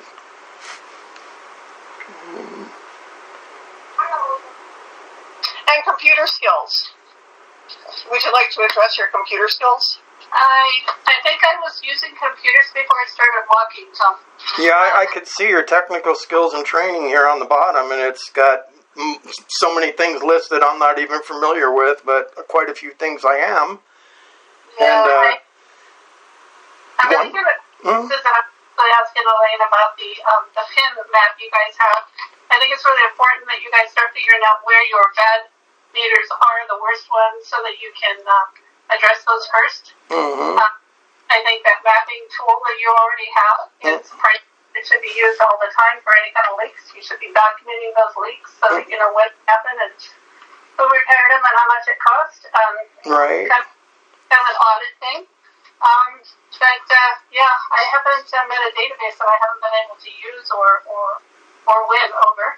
I have 2 safety specialist certificates from ASU. I wrote Fulton School of Engineering. I can provide those to you. Those are OSHA. I see. Specialist in Safety and Health Certificate, General Industry, and also the same occupational safety. Yes, sir. Very good. Thank you. Enjoyed those classes. So I'm looking at your resume on like the first 3 positions, and one is a May to December romance. On those 3 positions, those look a little short term. Was that intentional? Were you looking for short term? Not exactly. Transwestern was a commercial job. Those other 3 are residential. And I am not going to work another residential position like that for an HOA. And HOA says it all. Yeah. Yeah, the HOA part is probably the worst part, Tom. You have to be mean, and I don't want to be mean. Yeah. You have to be kind to people, and you have to talk to people with respect, and everybody should be across the board. If you have a $1.6 million house and a $600,000 house, and you let the $1.6 million do what they want, and it's $1,000 has to jump through hoops, there's something wrong with that, and I can't lie. So that's about that. Tom, we hung out for a couple of hours, and she never kicked me out of the car. Yeah, but I do see, there was some of these short terms to start out with at the top here. So was that near the beginning of your working career, or? No, Tom. I actually worked at Transwestern for 8 years. My dad got sick, and I moved up to Cordes Lake because I was driving up and down that freeway before they expanded it. Mm-hmm. For about a year, and it was killing me. I couldn't even get my own stuff done at home because I was still busy driving and being stuck in traffic and or helping him. Well, that was a bit of a commute to Tempe there, it looks like, if they were in Tempe. I did that drive for 3.5 years. Oh, yeah. Oh. The bikes. I don't envy you. I'm sorry? Oh, I don't envy you with that, yeah. So it was tragic. I thought I was going to have a nervous breakdown. Yeah. But he died, and I tried to stick it out, and I tried to get jobs up there in the northern part of or the central part of Arizona, and I'll be honest, unless you know somebody, married to somebody, gone to school with somebody, or other things that I won't say, you don't have a chance there. And I'm too honest. Right, and you feel pretty comfortable, though, with the commute up and down the hill here. I mean, you're not too far away, so it is... It's a 15-minute drive for me, Tom. It is reasonable. Mm-hmm. Yeah. And with the improvements now on the freeway and that, too, so that's helpful. Yeah. What? Okay, Tom. Melina's giving me hands. Okay. Melina, did you want to ask her some questions? No. Oh, please, ask me.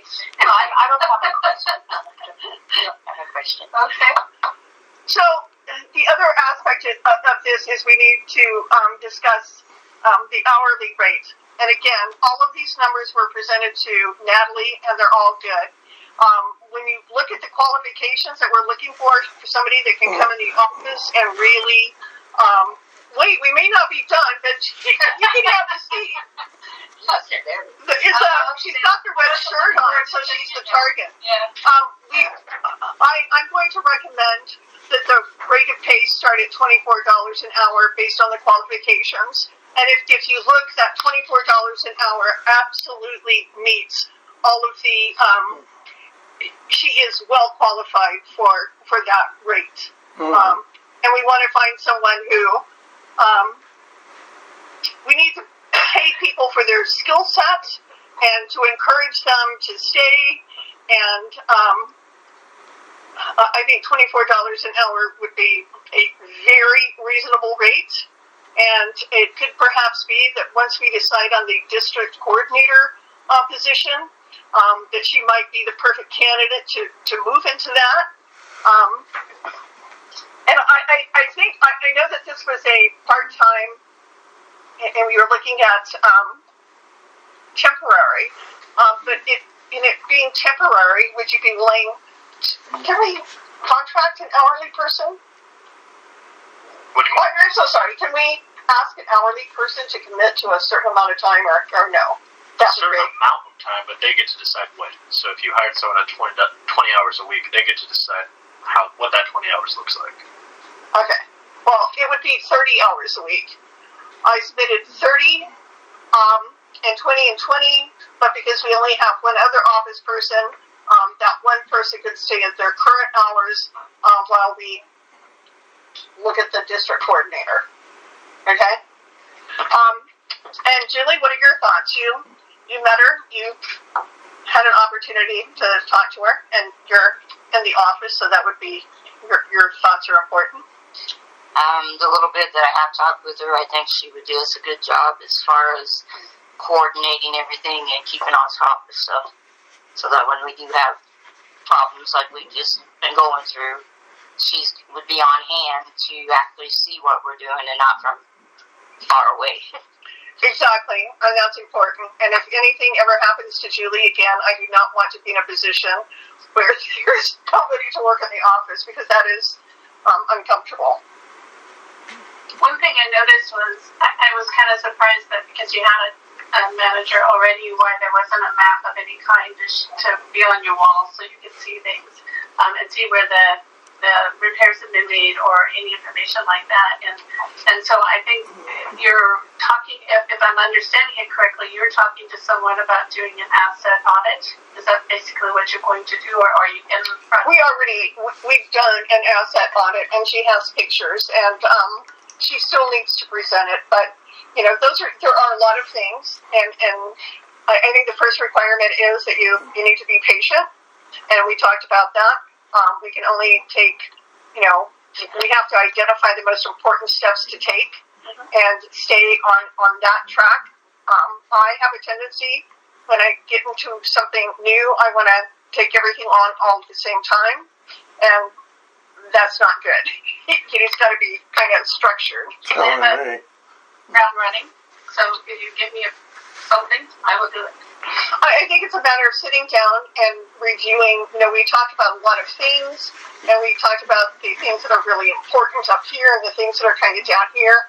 So I'm a big, I think strategizing and planning and setting benchmarks and dates for completion and rechecking are really important. So I think we need to look at what the greatest needs are and identify a time frame in which we can accomplish those and add as we go. Anybody have Tommy, have anything else? I like you said, I think it would be maybe a good possibility of actually the district coordinator, or somehow this could kind of integrate with that, and maybe we don't need to have all that many extra positions. Well, I think that's something we kind of need to take one step at a time. And our first step is making sure that we get somebody who is effective, efficient, and skilled and qualified to go into the office. And that we can look at the district coordinator position as we're moving forward to see how that would fit in with our needs. Yeah, because I really don't think I'd feel like I'd be in a hurry to get a district coordinator, or general manager at this point, but that could happen, and it is a good possibility. That's how I feel about it. And that's why I'm saying that I think that $24 an hour would be a reasonable rate with a review 6 months, just because of the additional responsibilities that this person in the office is going to have and the additional expectations. I see. And can I ask, I can't recall where we left, when we, well, okay, that one probably a good question there, so let me just not ask that. It seems like you want to start out somebody, at a starting rate, and then, with raises as, they show that they're, doing a good job and everything. But that seems like the good starting point is what you're saying. And you wouldn't want to start at 23 or 22 and then say, and then pay commensurate with, skills and ability, or, if you feel like that's, everybody else on the board feel, well, I guess, Melina, do you feel, that seems good? Yeah, so far. Okay, So then my question, I don't want to, do we want to vote on this today? Can we vote on this today? You guys feel ready? I really didn't feel like I was going to before we got into this, but at this point I kind of feel like we're going to vote for basically a pay rate for somebody that is qualified, such as her. We're not actually hiring her right now. I would like to vote on hiring her and the pay rate. Okay, because again, I think we came down to, we didn't really have 3 candidates. There were 3 candidates that met. There were 2 candidates that kind of the basic skill requirement. Hers exceeded that. One of the candidates, she said she was going to be back on the 11th. When I reached out to her, I've not heard anything. And the other person, they barely met the minimum qualifications. So by far, Alicia is the most skilled and qualified person for this position. And we have to remember we have been looking. I placed this ad on Indeed about 6 weeks ago. Mhm. So it, how long are we going to Yeah. wait before we Okay. actually hire Yeah. someone and get someone in the office again? Right. I want to get go it. back to practicing medicine and not having to spend my time in the office working for free. Right. Yeah. Really? Yes. For the Indeed posting, was it at the $24 an hour, or is this 21 to 25. okay? Over. So Yes. And I said 24, so they give me room to grow. And I asked what she would be willing because, and you're looking for a highly skilled person. You're not going to say $21 an hour because if you look at the market average, that's like, no, I don't think so. But you get into the 24, 25, and you're going to get the more qualified applicants. I see. Melina. I do have concerns, and it's nothing personal. But, I mean, we went through this with Jerry. Just picking a guy. Sure, he came with good qualifications and everything, but then look what happened. And I'm just concerned because I don't want to have to go through something. How are we going to know? There are two big know. differences. Jerry was a contract. This is hourly. She is not going to be able to dictate to the district what she will and won't do. We will have that. And I can promise you, Molly, I'm not anybody's friend here. I'm not related to anybody here. I'm not married to anybody here. I'm not my friend. So I think that's a bonus on my end. But at some point, we're just going to have to say, you know what? They have the qualifications. The resume looks good. I met with her twice. I asked the other board members if they wanted to come.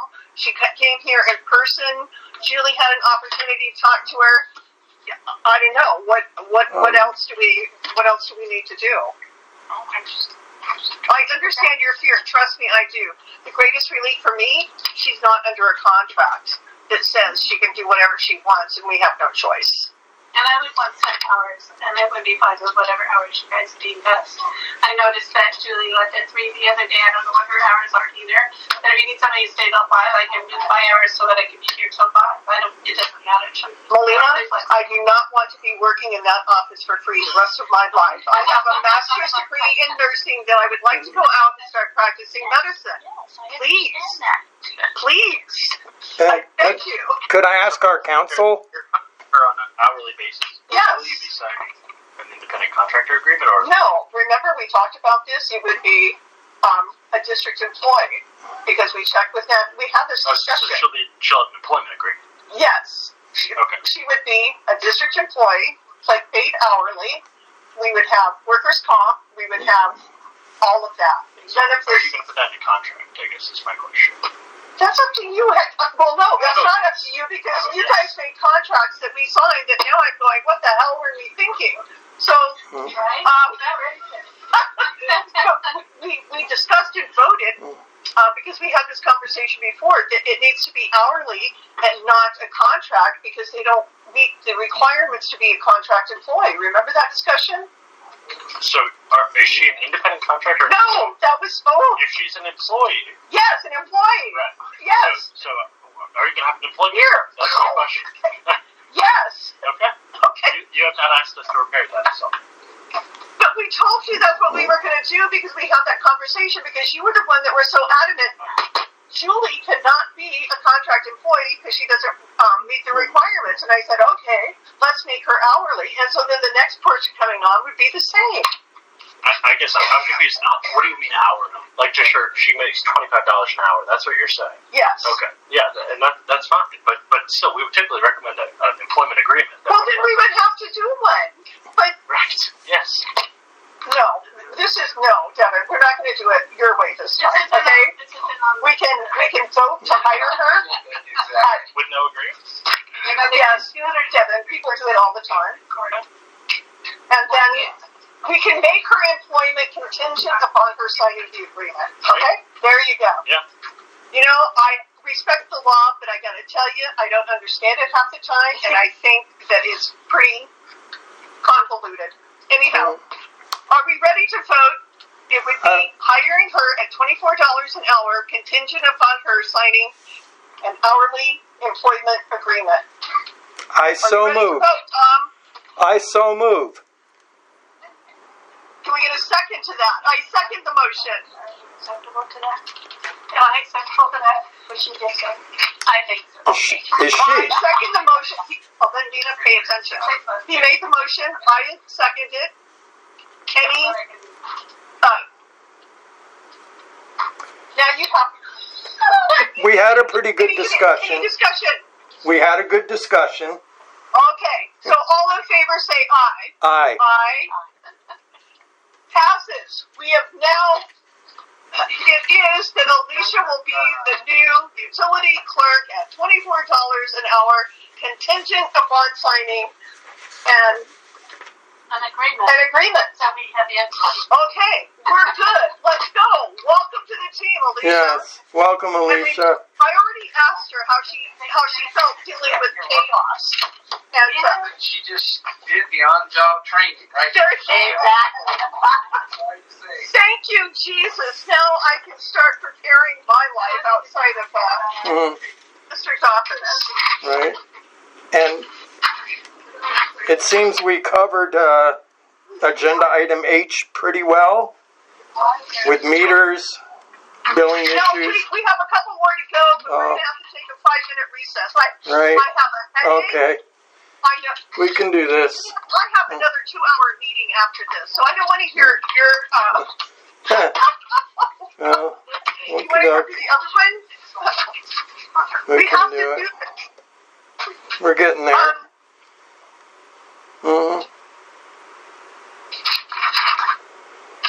I'll try to.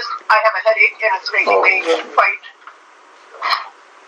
Oh, so we're picking up at So G. we're going to skip item G, We're gonna discussion of possible okay. action regarding hiring of a contractor to install new water meters. We're going to discuss that at the next meeting.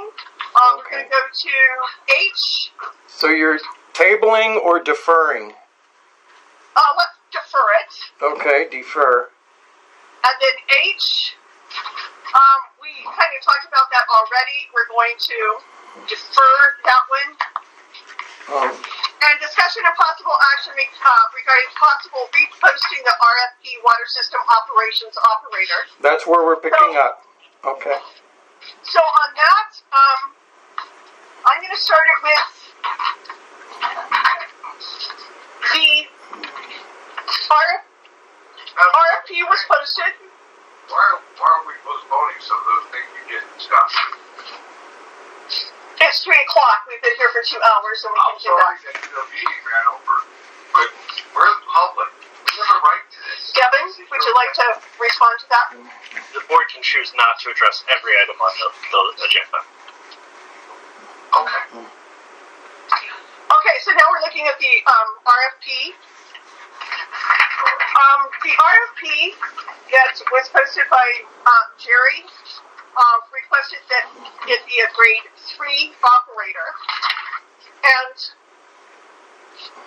according to the executive director of the Arizona Rural Water Association in this email that I'm looking at, and I shared it with all of you. Yes.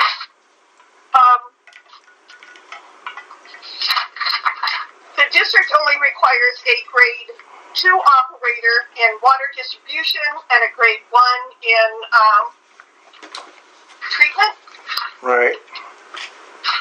So I asked Jerry because the RFPs were to have been submitted by this past Friday at 5 p.m.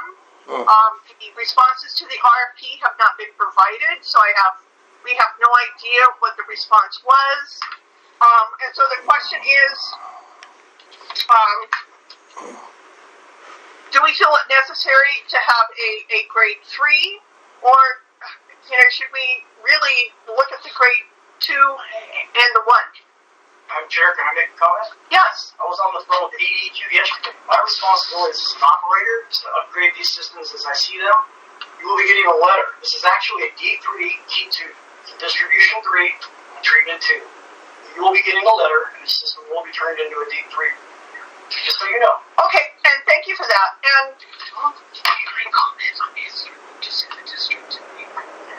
it's a distribution 3. Well, you need a D3 license. Sorry, can we have that on the record?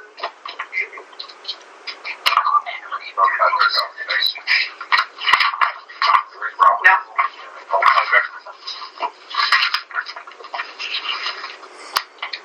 Thank you for that, Derek. And I want to remind everyone that Derek was the operator of record. His contract was the first part was for 3 months. Then in February we signed a 2-month extension, and as of April 15th, he's up for another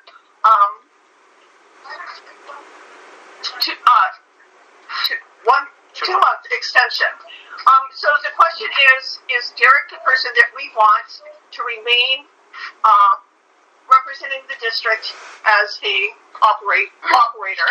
And I know that I have forwarded all of you emails from Derek and from the former general manager that are cause for concern. And I think one of the things that I would like to comment on is I think the board, with great intent, or with good intent, signed Derek's contract, but yet didn't fully understand all of the conditions. And I think had we would have possibly asked for some changes in the contract. And so I'm going to read a couple of paragraphs that kind of outline things that we should discuss and consider. And this is the contractor, being Derek, has the sole right to control and direct the means and manner and method by which the services required by this agreement will be performed. The contractor shall select the routes taken, starting and ending time, days of work, in order in which the work is to be performed to meet the needs of management and oversight of district's field and business operations, and contractors and board consultant duties as outlined in Exhibit A. Contractor, being Derek, has a right to hire assistants as subcontractors or to use employees to provide the services required under the agreement. The services required by this agreement shall be performed by the contractor, contractor's employments or personnel, and the district will not hire, supervise, or pay assistants to help the contractor.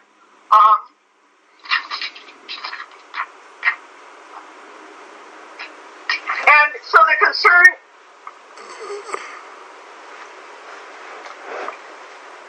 then we have the contractor may assign rights and may delegate duties under this agreement to other individuals or entities acting as subcontractors. District board members, staff, officers shall not provide direction to any contractor employees or subcontractors, and if any direction is given to the contractor employees or subcontractors directly by the aforementioned personnel, being the board, the district will be responsible for contractors' employees' payroll, benefits, and taxes. And honestly, it feels a lot like the district is held hostage under this contract, and that we cannot interfere or have any say about how they decide to manage the operations. And this gives me cause for concern. Melina, what are your thoughts? Derek, no. Thank you, sorry. Melina? When you're Excuse me. This is... Oh, I thought you shut him up. I was going to know. Excuse me. Let's combine Robert's Rules of Order. The board is having a discussion. I've not asked for any public comment yet, so let's please remember that. Tom, what are your thoughts on this? Yes, Madam Chair, thank you. So I would like to see what other possibilities are out there. I don't want to just, we went with this because we didn't really have a choice. We were kind of in a bind. Actually, we weren't in a bind, and we went with it because the district manager was the one who brought the contractor on. Okay, my but understanding of it. that's because the other contractor left. We didn't really. I mean, shouldn't we be doing procurement? I mean, but we seem to have ceded our authority to the manager, which then just kind of said, "Well, this is what I'm going to do," and we didn't really have a choice, right? Exactly. But it was like kind of an urgent situation that we lost our operations team, and I don't totally agree with your perspective on that, but I understand it. Okay. But basically, yeah, where I stand on this is that I feel I would like to see some of these RFPs. I would like to do the procurement. I would like to, see what other possibilities are there. If we're going to pay a little bit more than what we were paying Bob, and Bob was handling everything. I mean, he was handling the general manager or district manager. He was handling everything. A liaison, coordinator. I mean, he was handling everything. Now, I'm not even seeing operations reports. I'm not even seeing, and that's concerning. I mean, not seeing, I think the best we got on well levels was 2 wells of 5 working wells. And we don't have, if you look at Bob's operations reports on the website, they're quite detailed.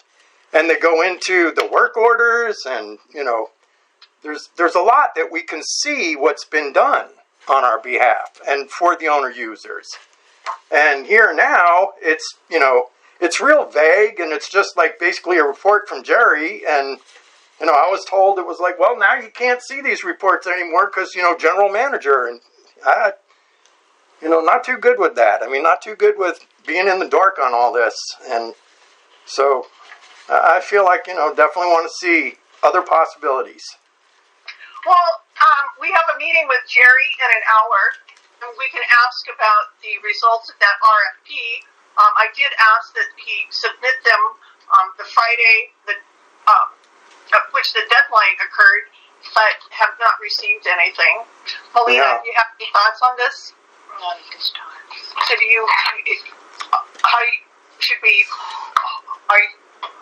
what are your thoughts on resubmitting the RFP looking for qualified operators? I don't know. And what is it that makes us a grade 3 now, or that we're being forced into grade 3 status? This is too much and Okay. too little of a time span. I understand that you're. I understand. Any public comments? Yes. Yeah. I'm sorry. What? I was just going to say, if there's anybody on the board that has the work experience and expertise and is qualified to oversee the job, that's one thing. But I don't know all the board members, but I would say it's probably unlikely that somebody knows how to complete these different jobs that these contractors are doing, and that's why they're being hired to do them. So to step in and say, I don't think you're doing it right, is not a very That is not what we're saying. What Nope. we're saying is this: there's language in the contract that's concerning. An RFP went out because this contractor was only hired on a temporary basis, and the terms of that were he would come on a temporary basis. An RFP would be issued, getting bids and qualifications from other contractors that are just as qualified, if not more, than him, perhaps. And we have not gotten the results of the RFP, which is concerning. And so he said that ADEQ would change the operator requirement from a grade 2 to 3, but that has not happened. At present, we do not require a grade 3. And so, to be fair, if we're looking at procurement in identifying another operations contractor for the district, we need to see the other RFPs, or we need to get current RFPs. And if the district manager, if Jerry, the former district manager, did not accomplish that, then the board has to decide if we want to put out another RFP with accurate qualifications and see the response that we get there. Anyone else? Cindy? Have we seen the RFP? I mean, I don't know that. Wait, Tom, wait. Cindy, go ahead. Seems to me that the most direct attack on this would be for the district or you to sit down and talk to Derek. Is that your name? Directly. I don't know if you've done that.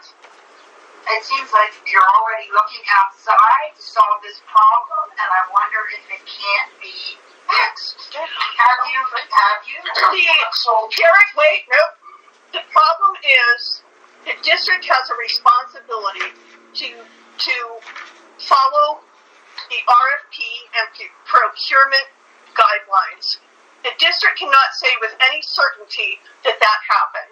The district would be remiss in just hiring this contractor solely because he's here. Is he, is he the right one for the district? That's hard to say.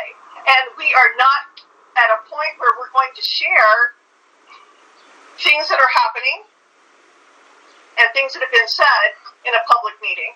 Anyone else? Can I make a comment, please? Yes, go ahead. You're going to cancel this man's contract, and I don't know this man. We're not canceling a contract. The contract ends on April 15th. On April 15th. Correct. Do we have somebody that's going to replace him? Right now. So we're putting the court people. No, we are not. I cannot say if we do or do not because. Would you please wait? We have not seen if any RFPs were submitted to the former district manager to know if he is the best contractor for this job. Have you put the information out there to find another? And Madam Chair? That's what we're discussing right now. Madam Chair? Derek, wait, Tom. Yes, Derek. So when you read that contract and all the power that it gives me, Yes. according to the state, this is my water system, and I'm responsible for it. I'm liable for it, and I'm responsible for everybody's health out there when it comes to the water. So Okay. I take that job very seriously. When some layman, some homeowner tells me how to operate my system, the answer is no. That's my job. You'll have a problem with that, board members or non-board members, that's their problem. And the state will back me up on that. I'm a professional, I've been doing this for 25 years, I know what I'm doing. There are people in here trying to run me that don't. The board is here to maintain, the board isn't here to maintain tradition. The board is here to ensure the district operates effectively and responsibly. You signed the contract. I did, but as I've told Devin, I was not fully aware of all of that it gave you the keys to do everything, and you had all the power. It's not about that. And we had It's none. about protecting me from people trying to do things behind my back. Like you were telling me, I can show you an email. You claimed you were going to hire somebody to install meters behind, and I told you. That wasn't behind your back. You said you were going to hire somebody That is not on- to replace meters, and I told you I'm not going to do that, or I'll sue you because that's my job. Well, we're going to have Devin and I. If I could just jump in there, I think Thank you. again, I think having a sit-down meeting with Derek is a good idea. I think we've talked about that. We're going to get that scheduled. But just to address the contract again, some of the language we're talking about here is based on Derek's status as an independent contractor. Correct. And so that's why you see this. He controls the means. It's his system. He gets to decide. It's because he's an independent contractor. So just to illustrate that for the board on why the contract says that, is because we don't want the IRS to come back and say, oh, that was an employee. Now you owe all these taxes. And what the board is doing is deciding whether or not Derek is the most suitable for this district. And so far, he may be operationally competent and sound, but I'd have to say that the behavior, the threats of suing, exactly, it does. Madam Chair? Madam Chair? Yes, Tom? Thank you. I'd just like to add that we were supposed to have these RFQs a while ago. So we're kind of, you know what I mean? And it's really concerning that we didn't get these RFQs, what we should have had quite a while ago. I know, we should have had the RFPs and we did not. And I do not want to be in a position where we succumb and just take the contractor that's here because he's available Right. without looking at the other contractors that may have submitted their RFPs. That would be remiss on our part to just say, okay, we're going to pick you because you're in standing, and not knowing if anyone else submitted an RFP that might be a better fit for the district. And we do have to look at being a good fit for the district. And are they? Didn't you pay for those RFPs? Thank you. We did not. Well, did you pay for him to review this? So, do we want to submit another RFP, Tom? What are your thoughts, or do we want to come back to this? Well, you're going to look at some, correct? You're hopefully going to see some just a short time from now. Maybe. We'll see. Oh, well, so... Okay, so we'll defer this until we see if there are any RFPs that have been obtained by Jerry. So the next is discussion and possible action regarding the application for the NRWA revolving loan. I spoke with the NRWA. I submitted the application to Devin to see if there were any legal needs that needed to be addressed. Natalie said that she would probably have any of the financial requirements ready next week. And according to Devin, I can submit the loan on behalf of the district, outlining exactly where every dollar will be spent, how much we're asking for, and what that funding will be used for. And this would be for a capital improvement project. And I want to go back to Derek's contract for a minute.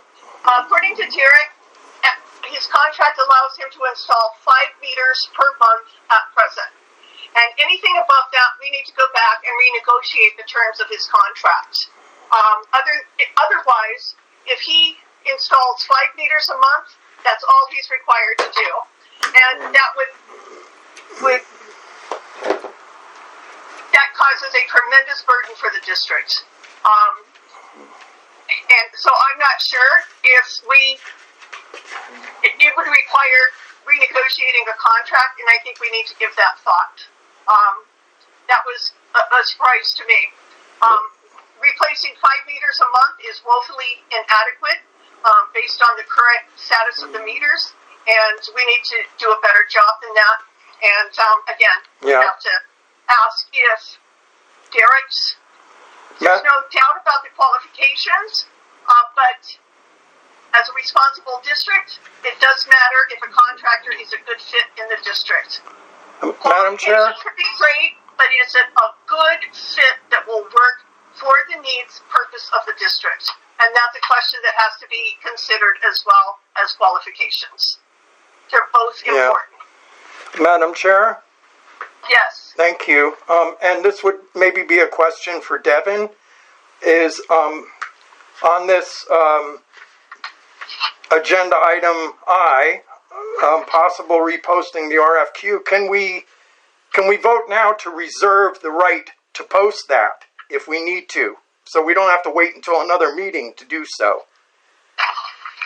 I get you're talking about some sort of conditional motion if something wasn't met. I think. Can we basically reserve the right to repost the RFP? I guess I thought it was an RFQ, but this is RFP. It is RFP. For water system operations operator.